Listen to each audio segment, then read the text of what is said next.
Good evening, ladies and gentlemen. My name is Sakshi Kulkarni. I am the director for SME Chamber of India and Maharashtra Industry Development Association. And on behalf of Mr. Chandrakant Salunke, who is the founder and president of SME Chamber of India and Maharashtra Industry Development Association, I welcome all of you for today's event, SME Manufacturers and Exporters Meet. Theme is Exploring Business, Export and Investment Opportunities. I once again thank you all of you for joining today's evening. Now I would like to welcome our dignitaries on dais. Mr. Mahesh Kumar, Director, SME Chamber of India. Mr. Surendra Jain, Chairman, Shiroli Manufacturers Association, Kolhapur. Mr. Rohan Ramesh Shelar, Sales Head, Distribution, Longi Solar India. Mr. Chittaranjan Rege, Head Product Management Team, Best Metals, Multi Commodity Exchange of India Limited, MCX. A big round of applause for all of them. मी महेश कुमार सरांना request करते की त्यांनी आपल्या सगळ्या डिग्निटरीजचं bouquet देऊन स्वागत करावं. Mister Surendra Jain, chairman, Shiroli manufacturers association, Kolhapur. आजचा इव्हेंट ज्यांनी स्पॉन्सर केलेला आहे त्यांचं नाव आहे mister Rohan Shelar, sales head, distribution, Longi solar India. Thank you Longi for sponsoring this event. आणि तसंच मल्टी कमॉडिटी एक्सचेंजचे mister Chittaranjan Rege, head product management team. Okay. Professor Pankaj Nandgawe, assistant professor, department of Mechanical Engineer, D.Y. Patil College of Engineering Technology. I welcome Mr. Mahesh Kumar for welcome and introductory address. आपला सगळ्यांचा आवाज मोठा आला पाहिजे. निवडणूक आहेत सध्या, त्यामुळे कोल्हापूरचा आवाज मुंबईपर्यंत का दिल्लीपर्यंत पोहोचला पाहिजे. On behalf of SME chamber of India आणि Maharashtra industry development association, it's my immense pleasure to welcome all of you for this august gathering, for which we have gathered here together. It's basically a SME Manufacturers and Exporters Summit. What we are trying to say here is to explore the business, export and investment opportunities available in domestic as well as the international market. Friends, Kolhapur is not just a city of rich heritage and culture, but also a significant player in India's industrial ecosystem. It's a major industrial town focused on spinning, sugar, engineering, foundry industries, and has been important in propelling Maharashtra's economic growth. Kolhapur's thriving industrial sector serves a highlight in attracting investment and fostering innovations that goes beyond regional boundaries. Our distinguished speakers here today, we have invited these speakers from the diverse field. आणि मला असं वाटतं की या सर्वांच्याकडनं आपल्याला आज काहीतरी वेगळं ऐकायला मिळेल. आज आपल्याकडे सुरेंद्र जैन साहेबांना आपण खास इथं इन्व्हाइट केलेलं आहे. शिरोली मॅन्युफॅक्चरिंग इंडस्ट्री असोसिएशनचे अध्यक्ष आहेत जैन साहेब. आणि बिझनेसमध्ये जर आपण पाहिलं तर साधारणतः उद्योगाचा कणा ज्याला म्हटलं जातं आणि उद्योगाची जान ज्याला म्हटलं जातं असे जैन साहेब आज या ठिकाणी आपलं मार्गदर्शन करायला उपस्थित आहेत. बराच मोठा एक्सपिरियन्स आहे जैन साहेबांचा. त्याचप्रमाणे रितांबरा भट्टाचार्य, जनरल मॅनेजर मार्केटिंग आणि बिझनेस डेव्हलपमेंट, अराईजचे या ठिकाणी आज आहेत आपल्याला उपस्थित. ते आपलं मार्गदर्शन करणार आहेत. आफ्रिकेमध्ये असलेल्या उद्योगाच्या संधी आणि त्या संधी आपण कशाप्रकारे ग्रॅप करून घेऊ शकतो या संदर्भात ते आपल्याला मार्गदर्शन करणार आहेत. त्याचप्रमाणे रोहन शेलार जी आहेत, is a sales head, distribution, Longi solar India, आणि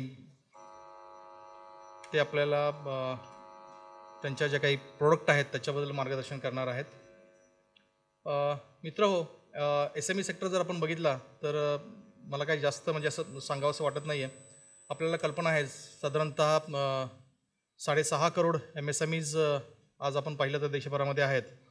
आणि साधारणतः 45% जर आपण बघितलं तर इंडस्ट्रियल आउटपुट हे SME सेक्टरकडून दिलं गेलं जातं आपल्याला. 40% एक्सपोर्टमध्ये कॉन्ट्रीब्युशन आहे या सेक्टरचं. त्याचप्रमाणे जर आपण पाहिलं तर साधारणतः 37-38% हे GDPमध्ये कॉन्ट्रीब्युशन आहे. पण आपण जर सुरुवातीपासून पाहिलं तर MSME सेक्टर हा जो आहे हा तसा निग्लेक्टेड केल्यासारखा सेक्टर आहे. कारण कसं होतं की MSME सेक्टरला ज्याप्रमाणे स्कोप मिळाला पाहिजे तो स्कोप MSME सेक्टरला मिळत नाही आहे. सगळ्यात महत्त्वाचं म्हणजे एकतर नॉलेज, माहिती. आत्ता मी जैन साहेबांशी आमचं डिस्कशन चाललं होतं. सो ही सेज की महेश, नॉलेज इज इम्पॉर्टंट आणि त्याच्यामध्ये when you get the knowledge you should have to act on it. आणि त्याचं बिझनेसमध्ये जे काही कन्व्हर्जन आहे आणि बिझनेसमध्ये जे काही तुम्ही त्याचा उपयोग केला पाहिजे तो उपयोग तुम्ही करून घेत नाही आहे. काय मित्रांनो, आज जर आपण पाहिलं तर इंटरनॅशनल मार्केटमध्ये किंवा जे आपले पंतप्रधान आहेत नरेंद्र मोदी साहेबांचं जे काही स्वप्न आहे की to make the India manufacturing hub, हे जर आपण पाहिलं तर आज आपल्याला मॅन्युफॅक्चरिंग हब होण्यासाठी जे काही गव्हर्नमेंट तुम्हाला सोयी सुविधा किंवा काही स्कीम्स पुरवते त्या स्कीम्स तुम्ही इम्प्लिमेंट करणं किंवा त्या स्कीम्सचा फायदा घेणं हे सगळ्यात मोठं गरजेचं आहे.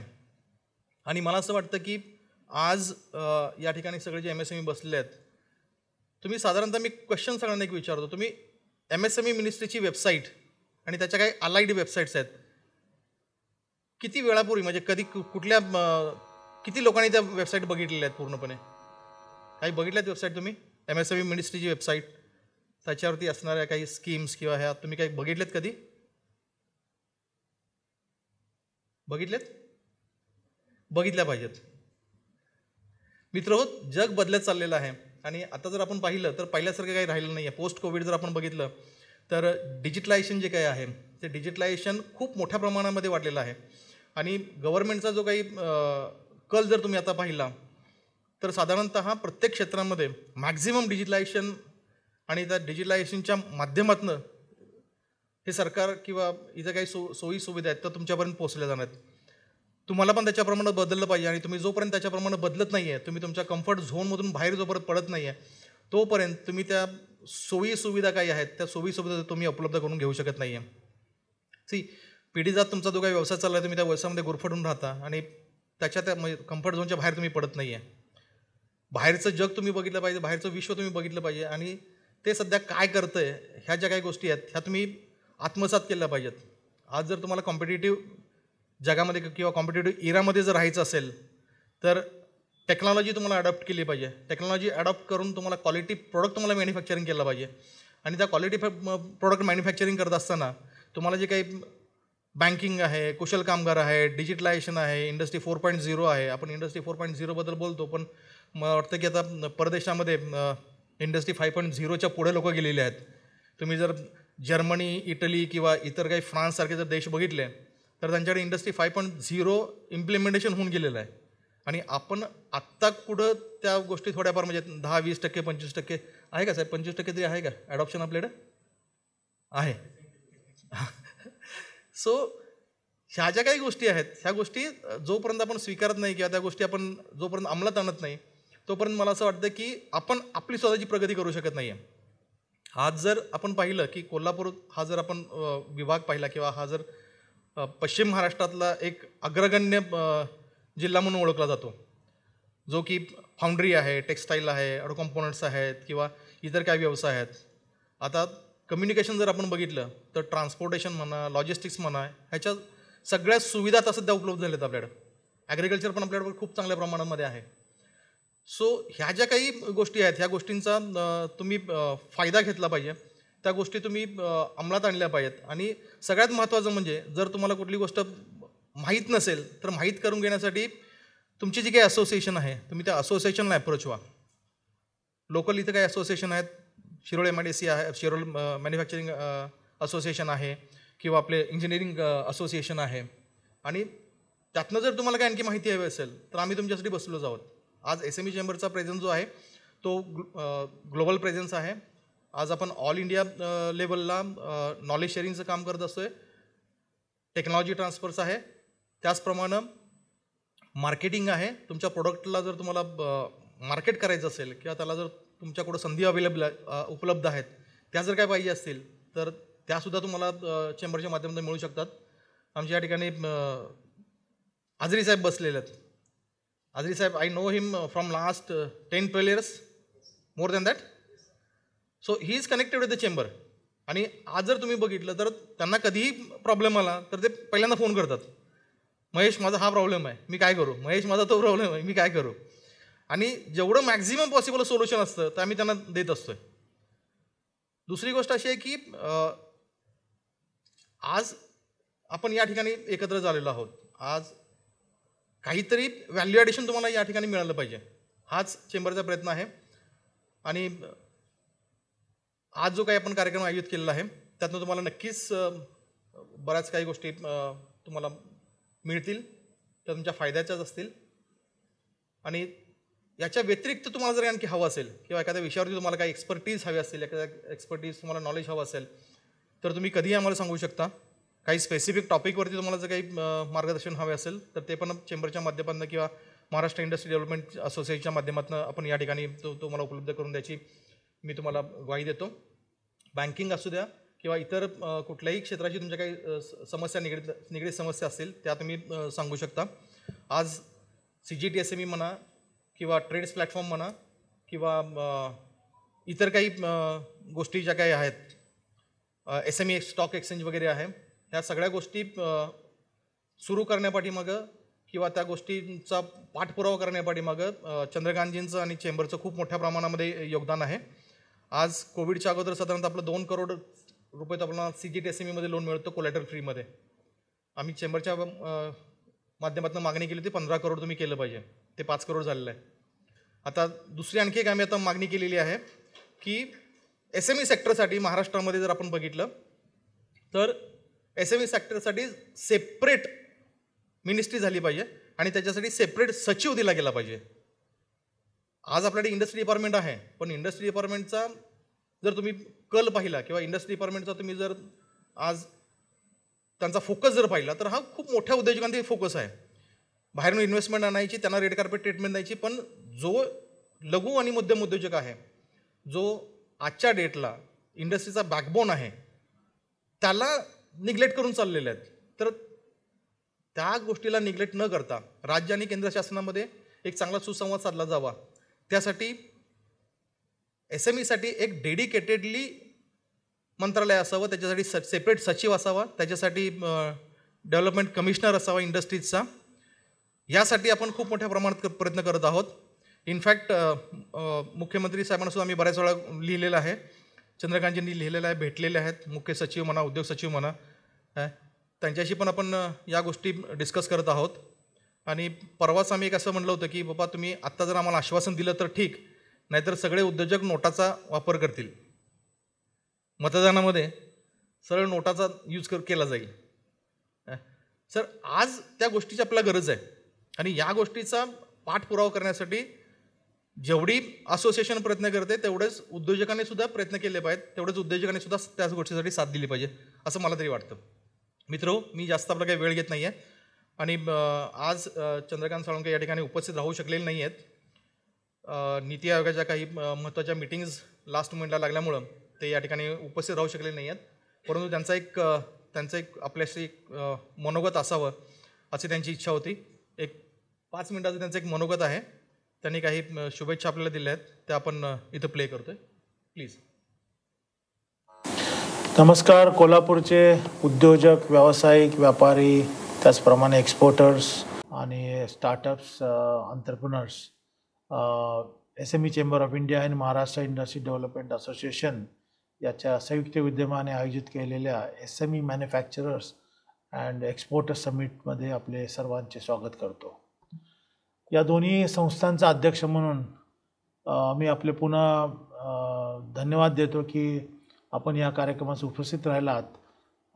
इवन दो आता जे इलेक्शनचं जे काही वारं वाहतं आहे, या इलेक्शनच्या धामधुमीमध्ये आपला व्यवसाय सांभाळून, आपलं कार्य सांभाळून आपण आज संध्याकाळी या कार्यक्रमास उपस्थित राहिलात, त्याबद्दल खरोखरच आम्ही आभारी आहोत. मित्रहो, आपल्याला कल्पना आहे की SME सेक्टर आणि स्पेशली मॅन्युफॅक्चरिंग इंडस्ट्रीज हे गेल्या 2 ते 3 वर्षामधून अत्यंत अडचणीतून किंवा हलाखीच्या परिस्थितीतून गेलेले आहेत. जरी आपण आज लार्ज एम्प्लॉयमेंट जनरेट करतो, एक्सपोर्ट्समध्ये आपण कॉन्ट्रीब्युशन करतो आणि सर्वात महत्त्वाचं इंडस्ट्रियल आउटपुट करतो, तरीसुद्धा अनेक उद्योजक जे SME सेक्टरमध्ये आहेत त्यांना अनेक अडचणींना आणि अनेक अशा विविध समस्यांना तोंड द्यावे लागते. परंतु उद्योग व्यापार करताना आपण ह्या अडचणीतून मार्ग काढून आपला व्यवसाय कसा वाढवावा, आपला व्यवसाय कसा द्विगुणित व्हावा आणि आपल्या व्यवसायाचं एक्सपान्शन कसं व्हावं याकडे प्रत्येक उद्योजक सातत्याने प्रयत्न करत असतो. SME चेंबर ऑफ इंडियाच्या माध्यमातून आणि महाराष्ट्र इंडस्ट्री डेव्हलपमेंट असोसिएशनच्या माध्यमातून आम्ही अनेक उद्योजकांना एक्सपोर्ट प्रमोशन करण्यासाठी, इंटरनॅशनल कोऑपरेशन करण्यासाठी, त्यांना फंडिंग चॅनलाइज करून देणं, त्यांच्या समस्या ज्या उद्योग व्यापार व्यवसाय आणि एक्सपोर्टशी संबंधित आहेत, राज्य शासनाशी असो किंवा केंद्र शासन, त्या सोडवण्याचा प्रयत्न केलेला आहे. आणि अग्रेसरपणे आम्ही विविध अशा समस्या आणि त्यांचे ग्रीव्हन्सेस हे शासनाच्या, केंद्र शासनाच्या, बँकिंग सेक्टरच्या, रेग्युलेटरी अथॉरिटीच्या माध्यमातून सोडवलेल्या आहेत. आज संघटनेच्या माध्यमातून कार्य करत असताना आम्ही विविध अशा काही ज्या नवीन योजना आहेत, उपक्रम आहेत, उद्योगाच्या संधी आहेत, याच्यावर जास्त करून भर दिला आहे. मुख्यतः करून एक्सपोर्ट प्रमोशन कसं केलं जावं आणि सामान्यतः आपल्या जे लघु व मध्यम उद्योजक आहेत ते जे मॅन्युफॅक्चरिंग करतात आणि जे एक्सपोर्टर्सना सप्लाय करतात का त्यांना एक्सपोर्ट करण्यासाठी मदत करणं, त्यांना एक नवीन एक मार्केट उपलब्ध करून देणं आणि सर्वसाधारणपणे इंटरनॅशनल कोऑपरेशन म्हणजे सर्व ज्या परदेशी कंपन्या आहेत, ज्या परदेशी कंपन्यांना आपल्या उद्योजकांसमवेत एक सामंजस्य असं एक बिझनेस कोऑपरेशन कसं निर्माण करावं यावर आमचा भर दिला आहे. आज आपण कोल्हापूरमधल्या ज्या रिजनमध्ये जे काही उद्योजक आहेत त्यांना एकत्रित करून आज या SME मॅन्युफॅक्चरर्स अँड एक्सपोर्टर समिटच्या माध्यमातून विविध असे आजचे प्रेझेंटेशन होणार आहेत. यामध्ये लोंगी सोलार नावाची जी कंपनी आहे इंटरनॅशनलमध्ये जगामधली नंबर 1 कंपनी आहे, त्याच्या माध्यमातून आमच्या उद्योजकांना कशा प्रकारे मदत करता येईल यासाठी प्रयत्न आहे. साऊथ अमेरिकेमध्ये किंवा आफ्रिकन कंट्रीमध्ये जर आपल्याला नवीन उद्योगाच्या, व्यवसायाच्या आणि एक्सपोर्टच्या संधी पाहायच्या असतील, शोधायच्या असतील, तर आज आपण RIच्या माध्यमातून त्यांना एक संधी उपलब्ध करून देणार, एक मार्गदर्शन करणार आहोत. अशा अनेक विविध उपक्रमाचं आपण आज चर्चा करणार आहोत. मुख्यतः करून उद्योजकांना, व्यावसायिकांना आणि एक्सपोर्टर्सना कशा या संधीचा फायदा घेतला जावा आणि या संधीचा फायदा घेताना चेंबरचं काय कार्य आहे, चेंबर कशा प्रकारे आपल्याला मदत करतं आहे, याचा आपल्याला आज आपण या परिषदेच्या माध्यमातून उहापोह करणार आहोत. जरी आजचा कार्यक्रम छोटा असला तर महत्त्वाचा आहे, कारण आपल्याला जे योग्य असं मार्गदर्शन होणार आहे या माध्यमातून आपण ज्या वेळेला आमच्याशी पुन्हा एकदा संघटित व्हाल किंवा आम्हाला चेंबरला आमच्या जॉईन करायला ॲज अ मेंबर, तर जसं आपलं कंपनी प्रोफाईल येईल, आपल्या जशा रिक्वायरमेंट्स येतील त्या रिक्वायरमेंट्सच्या माध्यमातून आम्ही तुम्हाला सहकार्य करू, मार्गदर्शन करू. माझे दोन्ही टीम मेंबर, दोन्ही डायरेक्टर्स SME चेंबर ऑफ इंडियाचे, मी साक्षी कुलकर्णी आणि मिस्टर महेश कुमार, हे दोघं आपल्याला मार्गदर्शन करणार आहेत. आणि दोघांच्या संपर्कात आपण राहिलात तर मला वाटतं आपल्याला निश्चितच याचा फायदा होईल. मुख्यतः करून आपल्या ज्या समस्या आहेत औद्योगिक उद्योगाशी संबंधित, म्हणजे औद्योगिक क्षेत्राशी संबंधित ज्या समस्या असतील, विशेषतः करून आपल्या राज्य शासनाशी संबंधित आणि विशेषतः करून केंद्र शासन, त्या जर आपण लेखी स्वरूपात जर मला पाठवल्या जर लेटर हेडवर, तर मला वाटतं आपल्याला त्याचा मी पूर्णपणे सहकार्य करेन आणि त्या सोडवण्याचा प्रयत्न करू. Friends, you must be aware that there is a huge opportunity in the international market. Global market is looking Indian entrepreneurs particularly to identify the right business partners in various countries. Through SME Chamber of India and through MIDA, we are supporting the entrepreneurs to go global, enter into new market, connect with the potential foreign companies, identify the emerging market, identify the business partners for the investment, for joint venture, technology transfer and contract manufacturing. SME Chamber of India has taken very much a good initiative that bringing all the manufacturers together and supporting them as a group to identify new markets. SME Chamber of India will be happy to support you to expand your business, expansion your business and diversify your business. So friends, let us take advantage of the today's event, and I'm sure that this event will be beneficial to you, not only for today but in the future also. take the proper advantage of the the presentation will be given by the eminent speakers. And what is the main theme of the event is networking. Networking is the most important, because we know that you are all are from the Kolhapur region, but somehow some entrepreneurs or some enterprises are not connecting each other through as a supply chain or maybe business partner. So you can explore the cooperation with the local company, and we will be happy to support you connectivity with the state national level entrepreneurs. With these words, I'm thankful to the sponsors, thank you to supporters, and thank you for you all for attending this event. All the best for this event. Thank you. Now I would like to invite Mr. Surendra Jain, Chairman Shirvali Manufacturers Association, Kolhapur. मगाशी जे आपण clip चंद्रकांतजी साळोखे त्यांची ऐकली,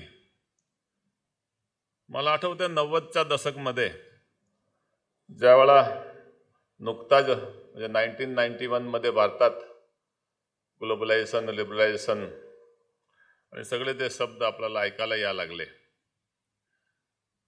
आणि आर्थिक openness ज्याला म्हणतो तो सुरुवात झाली. आणि चंद्रकांतजी साळोखेंच्या त्या काळातली दूरदृष्टी बघा की त्याने 90च्या दशकमध्ये हे सगळे ओळखून जागतिक मराठा चेंबर म्हणूनची त्याने स्थापना केली. आणि त्या स्थापना करताना त्यांचा एक प्रमुख उद्देश होता की महाराष्ट्रामध्ये मराठी उद्योजक, आणि महाराष्ट्रात नाही भारतात आणि बाकीच्या सुद्धा विदेशात त्या काळात खूप कमी कदाचित मराठी उद्योजक किंवा मराठी मुलं बाहेर होती, परंतु त्यांची दूरदृष्टी होती की त्यांना पुढचा काळ ओळखला आणि त्या जागतिक मराठा चेंबरची स्थापना केली. प्रमुख उद्देश होता महाराष्ट्रातले आणि भारतातले मराठी उद्योजक आणि पर्टिक्युलरली जे स्मॉल मीडियम स्केल SMEचे आहे त्यांना एक प्लॅटफॉर्म उपलब्ध करून देणे आणि त्या प्लॅटफॉर्मच्या माध्यमातून त्यांना पुढे एक्सपोर्टपर्यंत घेऊन जाणे. आणि खूप मला आठवते, मला माहिती आहे की त्यांच्या प्रयत्नातून एक दिशा मिळाली त्या काळात, आणि आज त्यांचा स्वरूप जे SME चेंबर आणि जे मेडा म्हणून जे त्यांचं ऑर्गनायझेशन आहे, महेश साळोखेजी त्यांचे पुढचे सगळे धुरा सांभाळत आहे. आज कोल्हापूरचे इथे बरेचसे माझे सहकारी उद्योजक उपस्थित आहे. कोल्हापूरच्या आली विविध क्षेत्रात काम करणारे उपस्थित आहे. व्यासपीठावर ज्यांचा एक्सपर्टाईज आहे, मग ते सेलार आहे, रेगेजी आहे, विजयकुमार यायचे आहे, आणि म्हणजे ज्यांचा MCX, सोलार, आफ्रिकन कंट्रीज बरोबरचा एक्सपोर्ट, या सगळ्या क्षेत्रामध्ये त्यांचं जे पकड आहे ते आपल्याला येणारा माझ्या नंतरच्या सेशनमध्ये ते सगळे आपलं प्रेझेंटेशन देणारच आहे. मला इथे म्हणजे इथे जे उपस्थित आहे आणि जे कोण उपस्थित नाही आहे त्या सगळ्यांच्या करता आपल्याला माहिती आहे की 90-91च्या सालापासून सुरुवात झाली. तो काळ एक वेगळा होता, जिथे काहीच एव्हरीथिंग वाज इन स्केअरसिटी. इन्फॉर्मेशनची स्केअरसिटी होती, लॉजिस्टिकची स्केअरसिटी होती, परदेशात जायचे तर कसं जायचं सगळं स्केअरसिटी होती. तो सगळे काळ गेलेला आहे. आणि पर्टिक्युलरली 2009 सालानंतर किंवा 2009-10च्या काळानंतर जे काय एक्सपोर्टमध्ये एक्सपॉन्टेनियस ग्रोथ म्हणजे भारतातनं व्हायला लागली आहे, मॅन्युफॅक्चरिंगमधली ग्रोथ व्हायला लागली आहे, आणि पर्टिक्युलरली SMEच्या जे काही त्या काळातले इन्फॉर्मेशनचे प्रॉब्लेम होते, लॉजिस्टिकचे प्रॉब्लेम होते, कुठे जायचे त्याचा प्रॉब्लेम होता, कसं अप्रोच करायचे, ते सगळे प्रॉब्लेम सुटलेले आहे. भाषेचा एक मोठा प्रॉब्लेम होता. मला आठवते आमच्याकडे त्या काळात कुठलाही ज्याला आपण व्हाईट स्किन म्हणतो म्हणजे युरोपियन अमेरिकन तेच यायचे. आमचेही काही 91-95 पासूनचे काही एक्सपोर्टचे संबंध होते, US चे होते. युरोपमध्ये मी जवळजवळ एक महिनाभर EPCच्या बरोबर 2000 सालामध्ये गेलो होतो. आणि आपला इथे कोणी म्हणजे ज्याला युरोप अमेरिकन आला की आमच्या लोकांचे नेमके प्रॉब्लेम असतात. म्हणजे आपल्या लोकांना एक्सपर्टाईज खूप आहे, क्वालिटीची माहिती आहे, प्रोडक्शनची माहिती आहे, पण समहाऊ ते प्रेझेंटेशन करताना, कारण त्या काळात बाकीचे प्रेझेंटेशन फार कमी होते आणि जे काय असेल ते आपण बोलायचे, सांगायचे. आणि ते जे समोर जे असायचे व्यक्ती म्हणजे ज्याला आपण गिराईक म्हणू किंवा त्यांचे रिप्रेझेंटेटिव्ह किंवा मधले कोणी, ते व्हाईट स्किन असायचे.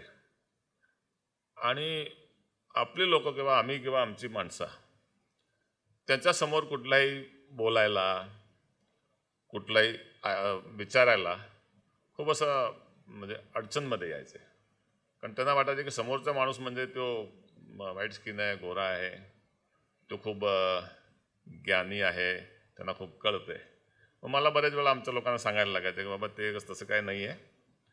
भारतात जे कोणी पर्टिक्युलरली जो उद्योजक झाला आहे आणि SME जो रन करतोय तोच, आणि तिथे जे काम करणारा आपला जो महाराष्ट्रीयन असेल किंवा इतर कोणी असेल, काम करणारा जो स्टाफ आहे, सुपरवायझर आहे, इवन वर्कर आहे, त्याच्यामध्ये स्किल आहे, टॅलेंट आहे, सगळे आहे. कदाचित प्रेझेंटेशनमध्ये तो कमी असू शकतोय. मला त्यांना वारंवार सांगायला लागायचे बाबा तुम्ही महारथी आहे, ते एक कस्टमर म्हणून ठीक आहे, पण नॉलेज आणि याच्यामध्ये किंवा ज्या प्रोडक्शनची जे पकड पाहिजे त्यामध्ये तुम्ही लोक महारथी आहे. पण मला सारखं त्यांना मोटिवेट करायला लागायचे. सांगायचा मुद्दा असं की तो काळ गेलेला आहे. आज इन्फॉर्मेशनचा प्रॉब्लेम नाही आहे, नॉलेजचाही कदाचित एवढा प्रॉब्लेम म्हणजे इन्फॉर्मेशन नॉलेज अवेलेबल आहे. त्याला कन्व्हर्टिंग इनटू म्हणजे मगाशी जे आपण चर्चा करत होतो की कोल्हापूरमध्ये किंवा एकंदरीत SMEचा प्रॉब्लेम आहे की त्यांना त्या सकाळपासून संध्याकाळपर्यंत म्हणजे we are a honour driven organisation. Challenges रोजच असते. आज अडचण दूर केली म्हणजे 15 दिवसानंतर ते परत नाही असं काय नसते. आणि मग त्याच्यामुळे आपण रोजच्या याच्यामध्ये रोजंदारीमध्ये म्हणजे जे माझी पिढी किंवा नंतरची पिढी आहे, आत्ताची पिढीचा वेगळा आहे. आत्ताची पिढी थोडीशी ॲग्रेसिव्ह आहे, पुढे जायची इच्छा आहे. पण जुन्या काळामध्ये ॲग्रेसिव्ह कमी होता, चॅलेंजेस जास्त होते, सगळे टाईपचे चॅलेंजेस होते.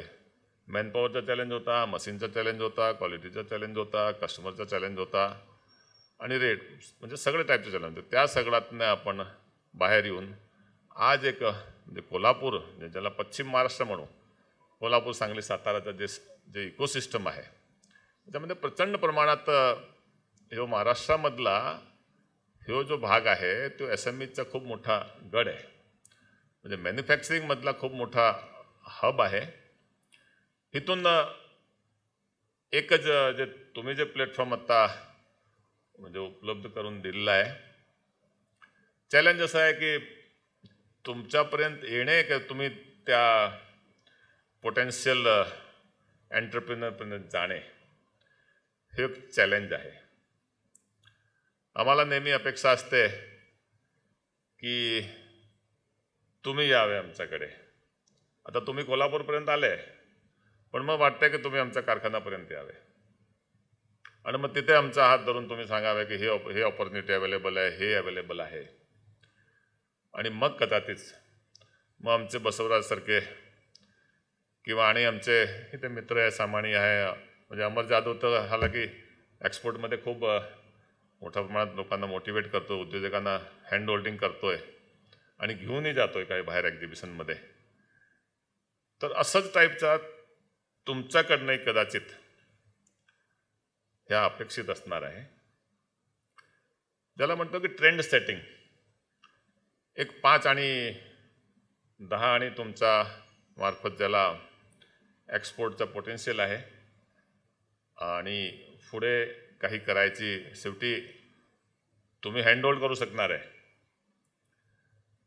तुम्ही बाकी सगळे इन्फॉर्मेशन देऊ शकणार आहे, मार्केटिंग कदाचित अवेलेबल करणं, पण ते डिलिव्हरी करणे, क्वालिटी करणे, ते सगळे उद्योजकाचं काम आहे. आणि मला खात्री आहे की ते करतीलच सुद्धा. म्हणजे मी निश्चितच आजच्या ह्या प्रसंगी महेश तुम्हाला थोडासा मी एक सांगायचा प्रयत्न करणार आहे की जे कोण पोटेन्शियल उद्योजक तुम्ही डिसाईड करून एक 5-10 तुम्हाला जे काही वाटणार आहे, इथे 3 MIDC आहे आणि MIDCच्या व्यतिरिक्त सुद्धा खूप मोठा इंडस्ट्रियल सेक्टर आहे, ज्यामध्ये दरेक उद्योजक मनात इच्छा आहे की मला एक्सपोर्ट करायचे आहे, पण कदाचित कुठे जायचे, कुठला ह्याच्यामध्ये हात घालायचे. पण एक गोष्ट निश्चित आहे की आज तुम्ही जे समोर जे मार्केट आणलं आहे किंवा तुम्ही जे कॉन्टिनेंटचा विचार करताय तोच फ्युचर आहे, तोच प्रेझेंट आहे. अमेरिका आणि युरोपमध्ये तुम्हाला सगळ्याला सांगायला किंवा तुम्हाला माहीत असेल, मलाही सांगायला हरकत नाही की अमेरिका आणि युरोपमधला जो काही पोटेन्शियल होता तो एक्सप्लोर केलेला आहे, ऑलरेडी एक्सप्लोर आणि एक्सप्लोइट झालेला आहे. तिकडच्यांची खूप अपेक्षा आहे, सगळे जग तिथे एक्सपोर्ट करायला करता पोचतो आहे. परंतु जे आफ्रिकन सबकॉन्टिनेंट आहे किंवा साऊथ अमेरिका आहे, तर 2 ठिकाणे आज प्रचंड पोटेन्शियल आहे. तिथे अजूनही म्हणजे ज्याला भारताने ज्या वेळा 90च्या दशक नंतर एक म्हणजे ज्याला अंडर डेव्हलप टू डेव्हलपिंगच्या फेजमध्ये आला आणि तिथून खरी स्टोरी सुरुवात झाली, अंडर डेव्हलप टू डेव्हलपिंग. आणि मग 2010 सालानंतर आपण आता डेव्हलपिंग टू ज्याला म्हणतो डेव्हलप्ड नेशनचा चाललो आहे. हे सगळे मी सांगायचं कारण नाही. भारत 11वी जगातली 11वी इकॉनॉमी होती, आज 5वी आहे. 2028 और 2030 पर्यंत 3री इकॉनॉमी होतोय. म्हणजे सगळे कुणा करता, who will be the main beneficiary. म्हणजे ह्या सगळ्या पोटेन्शियलमध्ये आपला जो हे पश्चिम महाराष्ट्र भाग आहे, शेवटी मॅन्युफॅक्चरिंग इज अ बिग आणि S M E again is a big contributor. भारताच्या संपूर्ण मॅन्युफॅक्चरिंग सिस्टममध्ये SMEचा खूप मोठा हात आहे. आणि मी खरोखर म्हणजे जसं केंद्रामध्ये एक MSME मिनिस्ट्री आहे, तसं महाराष्ट्रामध्ये सुद्धा MSME मिनिस्ट्रीची रचना होणे. लोकसभाच्या इलेक्शन संपते, त्यानंतर महाराष्ट्र गव्हर्नमेंटच्या म्हणजे महाराष्ट्राची विधानसभेची इलेक्शन ऑक्टोबरमध्ये ड्यू आहे. मधला एक 3 महिन्याचा फेज आहे, ज्यामध्ये ह्या गोष्टीचा कदाचित म्हणजे नेक्स्ट गव्हर्नमेंट फॉर्मेशनच्या आधी ह्याच्यावर काही शब्द घेणे. आम्ही कोल्हापूरचे सगळे असोसिएशन किंवा पश्चिम महाराष्ट्राचे म्हणजे सगळे असोसिएशन ते निश्चितच ह्या MSME मिनिस्ट्रीची महाराष्ट्रामध्ये एक डिमांड करून त्या मूर्तरूपामध्ये आणणे. चंद्रकांतजी साळोखे त्यामध्ये मोठा रोल करू शकणार आहे. आणि या सगळ्यांचा फायदा ह्या कोल्हापूर आणि पश्चिम महाराष्ट्रामध्ये जे कोण उद्योजक आज कार्यरत आहे, जवळजवळ आज बरेच वेळा 2nd जनरेशन आलेली आहे, 3rd जनरेशन आलेली आहे. हे अगदी खरं आहे की गव्हर्नमेंटचा अप्रोच निश्चितच मोठे उद्योग महाराष्ट्रात यावे आणि मोठे उद्योग आले तर त्याचा फायदा SMEला आहेच, त्यात काही शंकाच नाही आहे. पण एक्सपोर्टचा जो पोटेन्शियल SMEकडे आहे आणि पर्टिक्युलरली ह्या जे आफ्रिकन त्यामध्ये बरेचसे राष्ट्र आहे. मग नायजेरिया आहे, युगांडा आहे, साऊथ आफ्रिका आहे, बरेचसे राष्ट्र आहे जिथे कदाचित पॉलिटिकल स्टॅबिलिटी एक मोठा प्रश्न होता आधीच्या काळात. अनरेस्ट असायचे. युगांडाचा इतिहास मला माहिती आहे, तुम्हाला माहीत असेल, बऱ्याच लोकांना माहीत नसेल. असं साऊथ आफ्रिकन कंट्रीजमध्ये बरेच इतिहास म्हणजे पॉलिटिकल अनस्टेबिलिटी ज्याला म्हणतोय तो होता. पण आज तो पास्टमध्ये गेलेला आहे. आज तिकडची लोकंसुद्धा पुढे ग्रोथ करायच्या मार्गावर आहेत, त्यांनाही डेव्हलपिंग म्हणजे त्यांचाही इकॉनॉमी खूप झपाट्याने वाढत आहे. आणि तुम्हाला आम्हाला उद्योजक म्हणून हे खूप पोटेन्शियल आहे एक्सपोर्टमध्ये. प्रश्न एवढाच आहे की ज्याने कोणी सुरुवात केलेली आहे त्यांना तुम्ही आणि हँड होल्डिंग करून आणि जास्त ह्यामध्ये एक्सपोर्ट करायला करता तुम्ही एक प्लॅटफॉर्म उपलब्ध करून दिलेला आहे, त्याचा आणि एक्सप्लोअर करणे. आणि ज्याने कोणाला एक्सपोर्टचा पोटेन्शियल आहे पण ते कदाचित रीच होऊ शकत नाही आहे, त्यांच्याकरता सुद्धा म्हणजे आयदर म्हणजे तुम्ही तिकडे म्हणजे जाणे खरं परिस्थितीत असं आहे की ज्यांना इंटरेस्ट असते त्याने तुमच्यापर्यंत यायला पाहिजे. That is called the ideal situation. कदाचित ते ideal situation for various reason तो होत नसेल, तर मग तुमच्याकडे चांगली टीम आहे, ते त्या गोष्टीला एक्सप्लोअर करू शकते. आम्ही ॲज ए इंडस्ट्रीज असोसिएशन या कोल्हापूरमध्ये जे कोण प्रॉमिनंट इंडस्ट्रीज असोसिएशन आहे तेही तुम्हाला ह्या गोष्टीमध्ये निश्चितच सहकार्य करेल की तुमच्या मार्फत इकडचा पश्चिम महाराष्ट्राचा जे कोण SMEज आहे त्यांना फायदा व्हावे. आणि हे सगळे नंबर की मी एक 5 कारखाने तुमच्याबरोबरचं हँडहोल्डिंग कदाचित झालंही असेल आणि पुढे 5-10 हँडहोल्डिंग होऊन आणि थोडासा वेळ लागतो आहे निश्चितच. पण आय एम शुअर की कोल्हापूरचा उद्योजक मागचे जे काय आव्हान होते ते कंप्लीट करून पुढच्या चॅलेंजेसच्या समोर जायला खूप सक्षम आहे. क्वालिटी आणि डिलिव्हरीचा प्रॉब्लेम राहिलेला नाही आहे. आज जर बघितला तर कोल्हापूरच्या मध्ये जे कोण सेक्टर आहे म्हणजे फाउंड्री उद्योग, foundry and allied engineering, textile is a different sector, आणि मग एक आणि सेक्टर ज्याला sugar cooperative related, sugar business related यांच्या इथे इंडस्ट्रीज आहे. पण फाउंड्री अँड इंजिनिअरिंग रिलेटेड जे आहे आज भारतातला सगळ्यात मोठा हब आहे कास्टिंगमधला. आणि भारतातला नाही जगातला कदाचित ऑटोमोबाईल आणि पर्टिक्युलरली त्या हेवी कमर्शियल व्हेकल, अर्थ मुव्हिंग असं कुठलाही नसेल कस्टमर, इवन 4 व्हीलर 2 व्हीलर की या पश्चिम महाराष्ट्रामधनं आहे त्या इंडस्ट्रीजला, त्या OEMजला किंवा ते एक्सपोर्ट करत नसेल असं कुठलाही नसेल. आणि तोच इकडचा स्ट्रॉंग पॉईंट आहे.